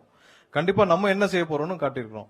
இந்த துறை இவ்வளவு மோசமா போனதுக்கான காரணத்தையும் சொல்லியிருக்கிறோம். அது தெளிவாக எம்ப்ளாயர்ல இருந்து எவ்வளவு செலவினங்கள்ல இருந்து எவ்வளவு இன்ஃப்ராஸ்ட்ரக்சர் இன்வெஸ்ட்மெண்ட் எவ்வளவு வந்து நம்ம அதாவது இத்தனை வருஷமா தன்னிறைவு அடைஞ்சோம்னு சொல்றாங்கல்ல, மின்சாரம்ல இந்த ஸ்டேட் வந்து செல்ஃப் சஸ்டைன்ட்னு சொல்லியிருக்காங்க. எப்படி செல்ஃப் சஸ்டைன்ட்? வெளியில பர்ச்சேஸ் பண்ணி தான் செல்ஃப் சஸ்டைன்ட். நம்மளுடைய சொந்த உற்பத்தி இல்லை. நம்ம சொந்த உற்பத்தியில் எவ்வளவு பண்ணிட்டு இருக்கோம், நம்ம இன்டர் ஸ்டேட்ல எவ்வளவு பர்ச்சேஸ் பண்றோம், நம்ம அதர் ஸ்டேட்ல இருந்து எவ்வளவு பர்ச்சேஸ் பண்றோம், டிஃபரன்ஸ் தெரியணும். நிறைய பேருக்கு அதுல குழப்பம் இருக்கு. நம்ம செல்ஃப் சஸ்டைன்ட்னு 2015-16 சொன்னாங்களே அப்படின்னா, செல்ஃப் சஸ்டைன்ட்னா நம்ம இங்கேயே பர்ச்சேஸ் பண்றோம் அப்படின்னு சொல்லியிருக்காங்க. சோ அதனால அந்த பிரேக்கப்பை நம்ம மக்கள் புரிஞ்சு கொள்ள வேண்டும். எல்லாருக்கும் மக்களுக்கும் தெரிய வேண்டும், இந்த துறையில் எப்படி பவர் மேனேஜ்மெண்ட் பண்றோம்னு தெரியணும். வேற வேற இல்ல, அதுதான் இப்ப இருக்கிற ப்ராஜெக்ட் நம்ம வந்து இருக்கிற ப்ராஜெக்ட் முடிக்க போறோம். இது இல்லாமல் இந்த பவர் ரேட் இருக்குல்ல, நம்ம பர்ச்சேஸ் ரேட், இதை குறைக்கும் வேலைகள் தான் நம்ம செய்ய போறோம். ஏன்னா இதுக்கு மேல நம்ம பவர் ஜெனரேஷன்ல பேரலா நம்ம ஃபோக்கஸ் பண்ணாலும், நம்ம அந்த பீக் மேனேஜ்மெண்ட்டுக்கு, பீக் அந்த பம்ப்டு ஸ்டோரேஜ் மாதிரி பீக் மேனேஜ்மெண்ட்டுக்கு நம்ம பண்ணாலும், அதுக்கு தான் வந்து நம்ம பேட்டரி ஸ்டோருக்கு இப்போ இன்வெஸ்ட்மெண்ட்ஸ்க்கு ஜெனரேஷனுக்கு இன்வெஸ்டர்ஸ்க்கு மட்டும் தான் இப்போ நம்ம ஓப்பன் பண்ண போறோம். நம்ம இனி வர காலங்களில் ஜெனரேஷன் கண்டிப்பா தனியாருடைய பார்ட்டிசிபென்ட்ஸ் நிறைய கொடுக்க போறோம். ஸோ வெளியிலிருந்து நிறைய இன்வெஸ்டர்ஸ்க்கு கண்டிப்பாக ஜென்யூனா அவங்களுக்கு தேவையான வசதிகளை செய்து, அவங்களுக்கு எல்லா விதத்திலையும் உதவிகள் செய்து அவங்களுக்கு அலோவ் பண்ண போறோம். ஆனா நம்மளுடைய முதல் குறிக்கோள் இப்ப இருக்கிற அந்த பவர் பர்ச்சேஸ் ரேட் இல்ல, அந்த ரேட்டை இன்னும் குறைக்கும் வேலைகளை நம்ம செய்ய போறோம். ஸோ இதை தான் நம்ம அடுத்த நம்மளுடைய பவர் பர்ச்சேஸ்ல நம்மளுடைய டார்கெட்டா இருக்கும்.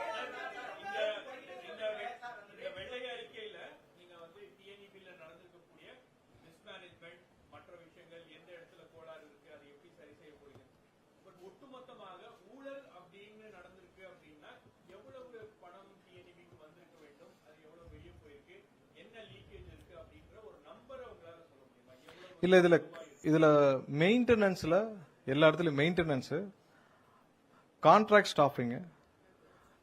ஸ்டாஃபிங்ல நிறைய கான்ட்ராக்ட் ஸ்டாஃபிங், அதான் அந்த கிளவுட் ஆடிட்டிங் போட்டுமே கான்ட்ராக்ட் ஸ்டாஃபிங், கான்ட்ராக்ட் வெண்டர்ஸ், சின்ன கான்ட்ராக்ட் வெண்டர்ஸ், கான்ட்ராக்ட் ஸ்டாஃபிங், எல்லா டெண்டர்ஸ்லயும் 30 to 40% பஃபர் இல்லாம எந்த டெண்டரும் போல. நம்ம டிரான்ஸ்ஃபார்மர் டெண்டர் அதுல ஒரு எக்ஸாம்பிள்.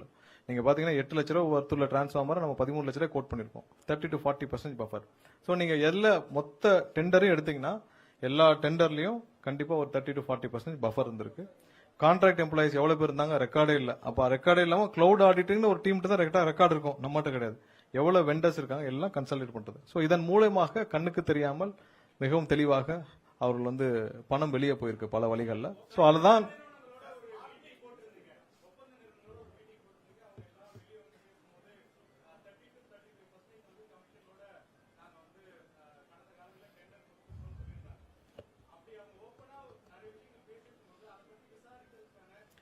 இதுவரைக்கும் யாரும் கம்ப்ளைண்ட் கொடுக்கல. அதான் இப்ப நான் முன்னாடியே சொன்னேன், யாராவது கொடுத்துட்டு கிடைக்கலன்னா கண்டிப்பா கொடுங்க, கம்ப்ளைண்ட் கொடுங்க. உடனடியாக இம்மீடியட்டா அதே நாள்ல வழக்கு பதிவு செய்து நடவடிக்கை எடுக்கப்படும். அதற்கான உத்தரவை முதல்வர் ஏற்கனவே சொல்லியிருக்காரு. நாங்க ஓப்பனா தான் சொன்னோம், நீங்க 25 லட்ச ரூபாய் கொடுத்து ஒரு மெகாவாட் கொடுத்து யாராவது காத்திருக்கிறீங்களா, கிடைக்கலையா, போன ஆட்சியில வாங்கிட்டாங்களா, நீங்க இல்லன்னா சொல்லுங்க, கண்டிப்பாக உங்களுக்கு தேவையான உதவி செய்யப்படும். மீட்டர் என்ன நம்ம growth percentage வச்சு பண்ணுங்க சொல்லுங்க. இல்ல ஸ்மார்ட் மீட்டர் சம்பந்தமான விஷயங்களை ஒரு தெளிவு சொல்லிக்கிறோம். ஸ்மார்ட் மீட்டர்ஸ் நம்ம போகணும்னு கேட்டேன்னா நமக்கு வந்து மத்திய அரசுல இருந்து ஒன்றிய அரசுல இருந்து நமக்கு ஒரு அழுத்தம் என்னன்னா, அவங்களுக்கு தேவையான ஒரு ஃபண்டிங் நம்ம கொடுக்கணும்னா அரசு நிறுவனங்களுக்கு மட்டும், அதாவது அரசு துறைகளுக்கு, அரசு பில்டிங்க்கு மட்டும் நீங்க ஸ்மார்ட் மீட்டர்ஸ் போகணுன்ற ஒரு கட்டாயம் இருக்கு. ஆனால் இந்த ஸ்மார்ட் மீட்டர் பாலிசியில நம்ம இன்னும் போதுமான முடிவுகள் எடுக்கவில்லை. அதான் இப்ப சொல்லிக்கிறோம். ஏன்னா ஒரு டெக்னாலஜி நம்ம உள்ள கொண்டு வரோம், அந்த டெக்னாலஜி அட்லீஸ்ட் ஒரு 20 years சஸ்டைன் ஆகும். இந்த டிரான்ஸ்ஃபார்மர் போட்டோம் 25 வருஷம் அந்த டிரான்ஸ்ஃபார்மர் இன்னும் ஓடிட்டு இருக்கு. சோ அது மாதிரி ஒரு டெக்னாலஜி வருதுன்னா அந்த டெக்னாலஜி வந்து அட்லீஸ்ட் ஒரு 20 வருஷமாவது இருக்கணும். இப்போ இந்த ஸ்மார்ட் மீட்டர்ஸ்ல மோடமும் சிம் கார்டோட வருது. நம்ம ஏற்கனவே இங்க சென்னையிலே ஒரு 1 lakh ஸ்மார்ட் மீட்டர்ஸ் இன்ஸ்டால் பண்ணிருக்கோம். சரி, இப்போ 5Gல போட்டிருக்கோம். இப்ப சிக்னல் இல்லாத இடங்களை எப்படி நம்ம மேனேஜ் பண்ண போறோம் தெரியல. அது இல்லாம வந்து ஆஃப்டர் 4 years இப்போ இசிம் வந்துருச்சு. அப்புறம் ஒரு 4 yearsக்கு அப்புறம் இந்த டெக்னாலஜி இல்லைன்னா என்ன பண்ணுவோம்? நம்ம போய் 3,51,00,000 மாற்ற முடியாது.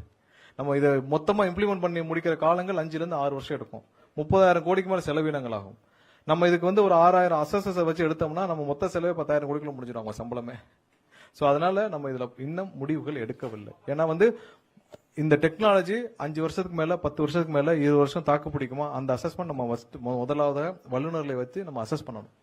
ஸோ நம்ம இதை அசஸ் பண்ணி முடிச்ச பிறகு தான் இதுல தெளிவான முடிவுகள் எடுக்க முடியும். அவங்க சொல்ற மாதிரி யாரும் அவசரப்படுற மாதிரியோ இதுல உடனடியாக, ஏன்னா நம்ம எல்லா இன்ஃப்ராஸ்ட்ரக்சர் இப்ப போதுமான சப்ஸ்டேஷன்ஸ் இருக்கா, போதுமான அளவு ஜென்ரேஷன்ஸ் இருக்கா, இல்ல போதுமான அளவு லைன்ஸ் இருக்கா, எல்லாம் இன்ஸ்டால் பண்ணி நமக்கு சர்ப்ளஸ்ல இருக்கோம்னா போட்டு ஒரு 30,000 கோடியை போட்டு ஒரு ஸ்மார்ட் மீட்டர்ஸ்க்கு மாத்துன்னு சொல்லலாம். நம்ம ஆல்ரெடி ப்ளீடிங்ல இருக்கோம், இருக்கிற எம்ப்ளாய்க்கு சம்பளம் கொடுக்க முடியாம இருக்கும். ஸோ இந்த துறையை மீட்டெடுக்க வேண்டிய இருக்கும் பொழுது இந்த மாதிரியான சொபிஸ்டிகேஷன் இப்போதைக்கு இது அவசியமான யோசிக்கணும் ஃபர்ஸ்ட். அடுத்ததா இந்த ஸ்மார்ட் மீட்டர்ஸ் டெக்னாலஜி குறைந்தபட்சம் ஒரு 15 வருஷத்துக்காக இருக்கணும். இப்ப 4 வருஷங்களுக்கு சிம் கார்டு இல்ல இ சிம் மாத்தீங்கன்னா அப்ப என்ன பண்றது? அதனால இதுல இன்னும் பாலிசி எடுக்கவில்லை. இப்ப முதலாவதாக அந்த ஒன்றிய அரசு கொடுக்கப்பட்ட அழுத்தத்தின் வாயிலாக நம்ம வந்து அந்த ஒரு 15,000 6 லட்சம் இது 6 லட்சம் பிளஸ் கவர்மெண்ட் பில்டிங்க்கு மட்டும் போறதுக்கான யோசனைகள் இருக்கு. ஏன்னா அதை வச்சுதான் அவங்களுடைய ரெவன்யூ டிஸ்ட்ரிபியூஷன்ஸ் ஒன்று இருக்கு. அதை மட்டும் நம்ம ஒரு டெஸ்டா பார்க்கலான்னு இருக்கோம். ஸோ அதற்கு செலவினங்கள் ரொம்ப குறைவு தான். அதை மட்டும் யோசிச்சுட்டு இருக்கோம். பட் மொத்தமாக பாலிசியாக இன்னும் அதற்கான முடிவுகள் எடுக்கப்படவில்லை. அடுத்து என்னப்பா? ஆமா இல்ல என்னன்னா கிரீன் எனர்ஜில 2 விஷயம் ப்ராப்ளம் இருக்குன்னா, சோலார் வந்து ஒரு நாளைக்கு எவ்வளவு நேரம் உற்பத்தி ஆகும்னு உங்களுக்கு தெரியும். அதுக்கு தான் நம்ம பேட்டரி ஸ்டோர்டு போறோம். நம்ம விண்டில் பாத்தீங்கன்னா வருஷத்துக்கு ஒரு 2 மாசம் விண்டு நின்றும், விண்ட் எனர்ஜி நின்றும். ஸோ நம்ம அந்த நேரத்தில் தான் நமக்கு தெர்மலும் நமக்கு வந்து மற்ற பம்ப் ஸ்டோரேஜ் இந்த மாதிரி இருக்கும். ஸோ அதெல்லாம் திட்டமிட்ட பிறகுதான் நம்ம அடுத்த லெவல்ல நம்ம ஒரு டிரான்ஸ்ஃபர்மேஷன் பண்ண முடியும். ஸோ அதெல்லாம் திட்டமிடாமல் நம்ம ஏற்கனவே நம்ம இருக்கிறதையும் நம்ம குறைச்சிக்க முடியாது. ஸோ இதெல்லாம் பேரலா திட்டமிடணும். இப்போ நீங்க 3 மணிக்கு அப்புறம் சோலார் டவுன் ஆனப்போ நம்ம என்ன பண்ணுவோம்? ஸோ அப்பதான் நம்ம அந்த பீக் அவர் மேனேஜ்மெண்ட்டுக்கு சாயந்தரம் பீக் அவர் மேனேஜ் கடந்த ஒரு 2 வாரத்துக்கு முன்னாடி பார்த்தோம் 5000 மெகாவாட் மேல வந்து சென்னை மட்டும் பீக்ல போச்சு. ஸோ அந்த டைம்ல இதை கொள்ளளவுக்கு நம்ம வெளியிருந்து வாங்க வேண்டிய கட்டாயத்தில் இருக்கணும். உடனடியாக அந்த பீக் அவர் மேனேஜ்மெண்ட் தான் நம்ம வந்து ஷார்ட் டேர்ம் கான்ட்ராக்ட்ஸ் தான் போட்டு வாங்குறோம், நம்ம மார்க்கெட்ல போய் வாங்குறோம். ஸோ அப்பதான் வந்து 20 ரூபாய் 19 ரூபாய்க்கு வாங்குறோம். ஸோ அதையெல்லாம் சரி செய்யறதுக்கான வேலையை லாங் டேர்ம் கான்ட்ராக்ட் நம்ம போட்டுட்டு இருக்கோம். ஸோ கண்டிப்பா இதெல்லாம் பேலன்ஸ் பண்ணி நம்ம சர்ப்ளஸ் சொல்லுங்க.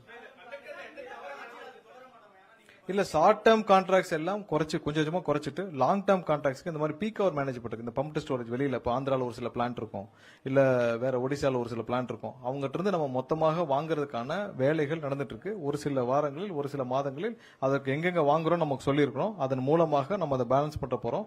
இந்த மார்க்கெட் பர்ச்சேஸ் ஷார்ட் டேர்ம் கான்ட்ராக்ட்ஸை நம்ம வந்து குறைக்கிறதுக்கான வேலைகளை துவங்கி இருக்கோம். இல்ல நீங்க அந்த மாதம் ஒரு முறைக்கு தான் இருக்கிற இதுலயே போய் நம்ம அசஸ்மெண்ட் பண்ண முடியல. இருக்கிற இடத்துலயே ஒருத்தர் வந்து 10 வேலையை செஞ்சுட்டு இருக்காங்க. நம்ம அசஸரே வந்து பாத்தீங்கன்னா இன்னும் 4000 பேர்கிட்ட தான் அசஸர்ஸ் இருக்காங்க. இன்னும் 4000 5000 பேர் அசஸர் தேவைப்படுறாங்க. அதனால இப்ப புதிதாக நம்ம வேலைக்கு எடுக்க போறவங்க, அதாவது ஃபீல்ட் இன்ஜினியர்ஸ்க்கு வந்து மல்டி பர்பஸ் ஃபீல்ட் இன்ஜினியர் தான் எடுக்க போறோம். அவர்கள் அசஸ்மெண்ட்டையும் சேர்த்து பண்ணுவாங்க. ஏன்னா நம்ம அசஸர்ஸ் தனியா எடுத்துட்டு பின்னாடி பாலிசி மாறிச்சுன்னா அவர்கள் என்ன செய்யறதுன்னு தெரியாம இருக்கக்கூடாதுன்னு தான் மல்டி பர்பஸ் ஃபீல்ட் இன்ஜினியரா நம்ம வந்து 12,500 பேர் நம்ம எடுக்க போறோம்ல, அவங்க அசஸ்மெண்ட்டையும் சேர்த்து செய்வார்கள். ஸோ அதையும் சேர்த்து தான் பண்ண போறோம். ஸோ அசஸருக்கு நம்ம எடுத்துட்டு அடுத்ததுக்காக நம்ம அதுக்கான போதுமான ஆட்களை வைத்த பிறகுதான் நம்ம அடுத்த வேலையை பார்க்க முடியும். அது வரைக்கும் இந்த டாரிஃப் மந்த்லி டாரிஃப் நம்ம யோசிக்க கூட முடியாது.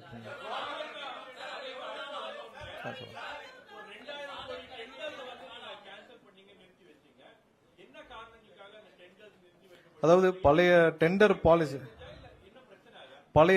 பாலிசியில நம்ம கண்டிப்பா அவங்களுடைய எஸ்டிமேஷன் பாலிசியில தவறு இருக்குன்னு பார்த்தோம்.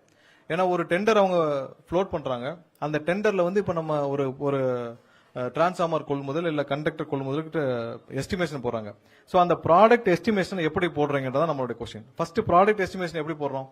நீங்க பழைய பிஓ, அதாவது பழைய பிஓ இல்லாட்டி அதர் ஸ்டேட் ரேட்டு. சோ இதை வச்சு நம்ம ஒரு எஸ்டிமேஷன் டிஃபைன் பண்றதே தப்பு. இப்ப நம்ம இவங்க 13 லட்சம் ரூபாய்க்கு டிஃபைன் பண்ணி ஒரு டிரான்ஸ்ஃபார்மருக்கு ஃப்ளோட் பண்ணிருக்காங்க. இப்ப கேரளா இதை பார்த்து எடுத்தா என்ன ஆகும்? கேரளா வந்து நாங்க தமிழ்நாடு பிஓவை பார்த்து எடுத்தேன்னு சொன்ன மாதிரி இருக்கு. சோ அதுவே அந்த பாலிசியே தப்பு. அதனால என்ன பண்ணோம்னா நம்ம வந்து 3 செப்பரேட் கமிட்டி அமைச்சிருக்கோம். நம்ம அந்த கடந்த ஒரு மாதத்துல அந்த 3 செப்பரேட் கமிட்டி வந்து தனித்தனியாக மார்க்கெட் ரேட் அசஸ்மெண்ட், மார்க்கெட்ல ஏன்னா எல்லா ப்ராடக்ட்டும் நீங்க போனீங்கன்னா ஆன்லைன்ல மார்க்கெட்ல இருக்கு. அந்த மார்க்கெட் ரேட்ல பிரைவேட் பிளேயருடைய அசஸ்மெண்ட் பண்றோம். அது இல்லாமல் ஒரு மேனுஃபேக்சரர் அசஸ்மெண்ட். இப்போ நீங்க ஒரு டிரான்ஸ்ஃபார்மருக்கு எவ்வளவு அலுமினியம் தேவை, எவ்வளவு கார்பர் தேவை, அது ஒரு மேனுஃபேக்சரரா நம்ம ஒரு அசஸ்மெண்ட் பண்றோம். அது இல்லாமல் நீங்க மதர் ஸ்டேட், மத்த பிஓ எல்லாம் 3 பேரும் சேர்ந்து தனித்தனியா அவங்க ப்ரொபோசலை போர்டுல வச்சு அவர்கள் இதுல குறைவான என்ன கரெக்டான ரேட்டோ அதை தான் நம்ம ரேட் பிக்சிங்க்கு எஸ்டிமேஷன், அதாவது ஒரு டெண்டருடைய அந்த ரேட்டு எஸ்டிமேஷனுக்கான நம்ம ப்ராசஸை கம்ப்ளீட்டா மாத்திருக்கிறோம். அதனால பழைய டெண்டர்ஸ் பெண்டிங்ல இருந்த எல்லா டெண்டர்ஸையும் நிறுத்தி வைத்துட்டு அவங்க எந்த டெண்டர் நிறுத்தல எஸ்டிமேஷனை இந்த 3 கமிட்டி மூலமாக எஸ்டிமேட் பண்ணி ஃப்ளோட் பண்ண சொல்லியிருக்கோம். இனிமேல் இருந்து டெண்டர் ஃப்ளோட் ஆக ஆரம்பிச்சிடும். இந்த 3 கமிட்டி மூலமாக எஸ்டிமேஷன் ஃபிக்ஸ் பண்ணி அதன் மூலமாக பஃபர் வச்சிருந்தாங்களே 30% 40%. ஸோ அதெல்லாம் எஸ்டிமேஷன் தான ப்ராப்ளம். நீங்க டிரான்ஸ்ஃபார்மரை 13 லட்ச ரூபாய் கோட் பண்றோம்னா 40% பஃபர். ஸோ அந்த பஃபர் இல்லாமல் 3 கமிட்டி மூலமாக தெளிவாக திட்டமிட்டு அந்த ரெவன்யூ வெளியில யாருக்கும் போகாமல் நிறுவனத்துக்குள்ளே இருக்குமாறு டெண்டர்களுடைய எஸ்டிமேஷன் பாலிசி மாத்திருக்காக அனைத்து டெண்டர்களையும் ஸ்டாப் பண்ணிட்டு புதிதாக இந்த வாரத்தில் எல்லா டெண்டர்களும் புது டீம் மூலம் புது எஸ்டிமேஷன் பாலிசியோட புதிதாக டெண்டர்லாம் ஃப்ளோட் பண்ணப்படும். எந்த டெண்டர் நிறுத்தி வைக்கப்படல. என்ன இல்ல அதனாலதான் நம்ம ஒரு கவர்மெண்ட் ஆபீசர்ஸ்க்கு மட்டும் தான் அந்த ஸ்மார்ட் மீட்டர்ஸ் நம்ம போறோம். மற்றபடி யோசிச்சுட்டு தான் சொல்லுவோம். அதான் சொன்னேன், நம்ம அசஸர்ஸ் இல்ல, அசஸ்மெண்ட்டுக்கு நம்ம ஆள்கள் போதுமான ஆட்கள் இல்லை இல்ல. இப்ப நம்ம இதை எடுத்து முடிச்ச பிறகு 20,000 பேர் எடுத்து முடிச்ச பிறகு அவங்கள ட்ரைனிங்க்கு உள்ள வரட்டும். முதல்ல இருக்கிற டிஸ்ட்ரிபியூஷன் இருக்கிற ப்ராப்ளம சரி பண்றதுக்கான ஆட்கள் இருக்கட்டும். முதல்ல அதுக்கு அடுத்த கட்டமாக அதை பத்தி யோசிப்போம்.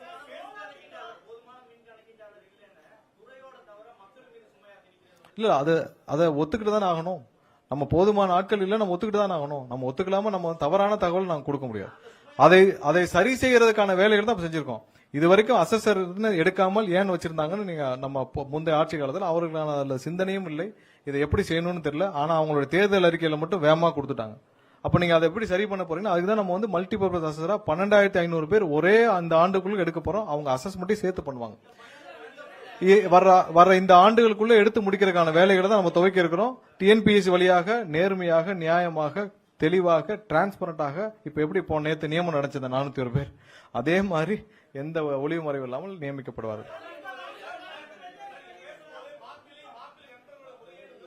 ஆமா இல்ல அதுல நீங்க சோலாரை பொறுத்த வரைக்கும் சோலார் இல்ல மத்த பாலிசி மத்த டெண்டர்ஸ் எல்லாம் மாப்பிள்ளை நண்பர்களும் நம்மளுடைய அவருடைய பையனுடைய நண்பர்களையும் தாண்டி எதுவுமே நடக்காது. அதான் டாஸ்மார்க்லயே பார்த்தோம். டாஸ்மார்க் முறை அந்த டாஸ்மார்க் விசாரணை நடந்தவர் யாரெல்லாம் வெளிநாடு தப்பிச்சு ஓடனா அப்ராடுக்கு யாரு இல்ல. அதாவது போன கவர்மெண்ட்டை யார் ஆபரேட் பண்ணாங்கன்னு எல்லாருக்குமே தெரியும். மாப்பிள்ளை நண்பர்களும் பையன் நண்பர்களும் தான்.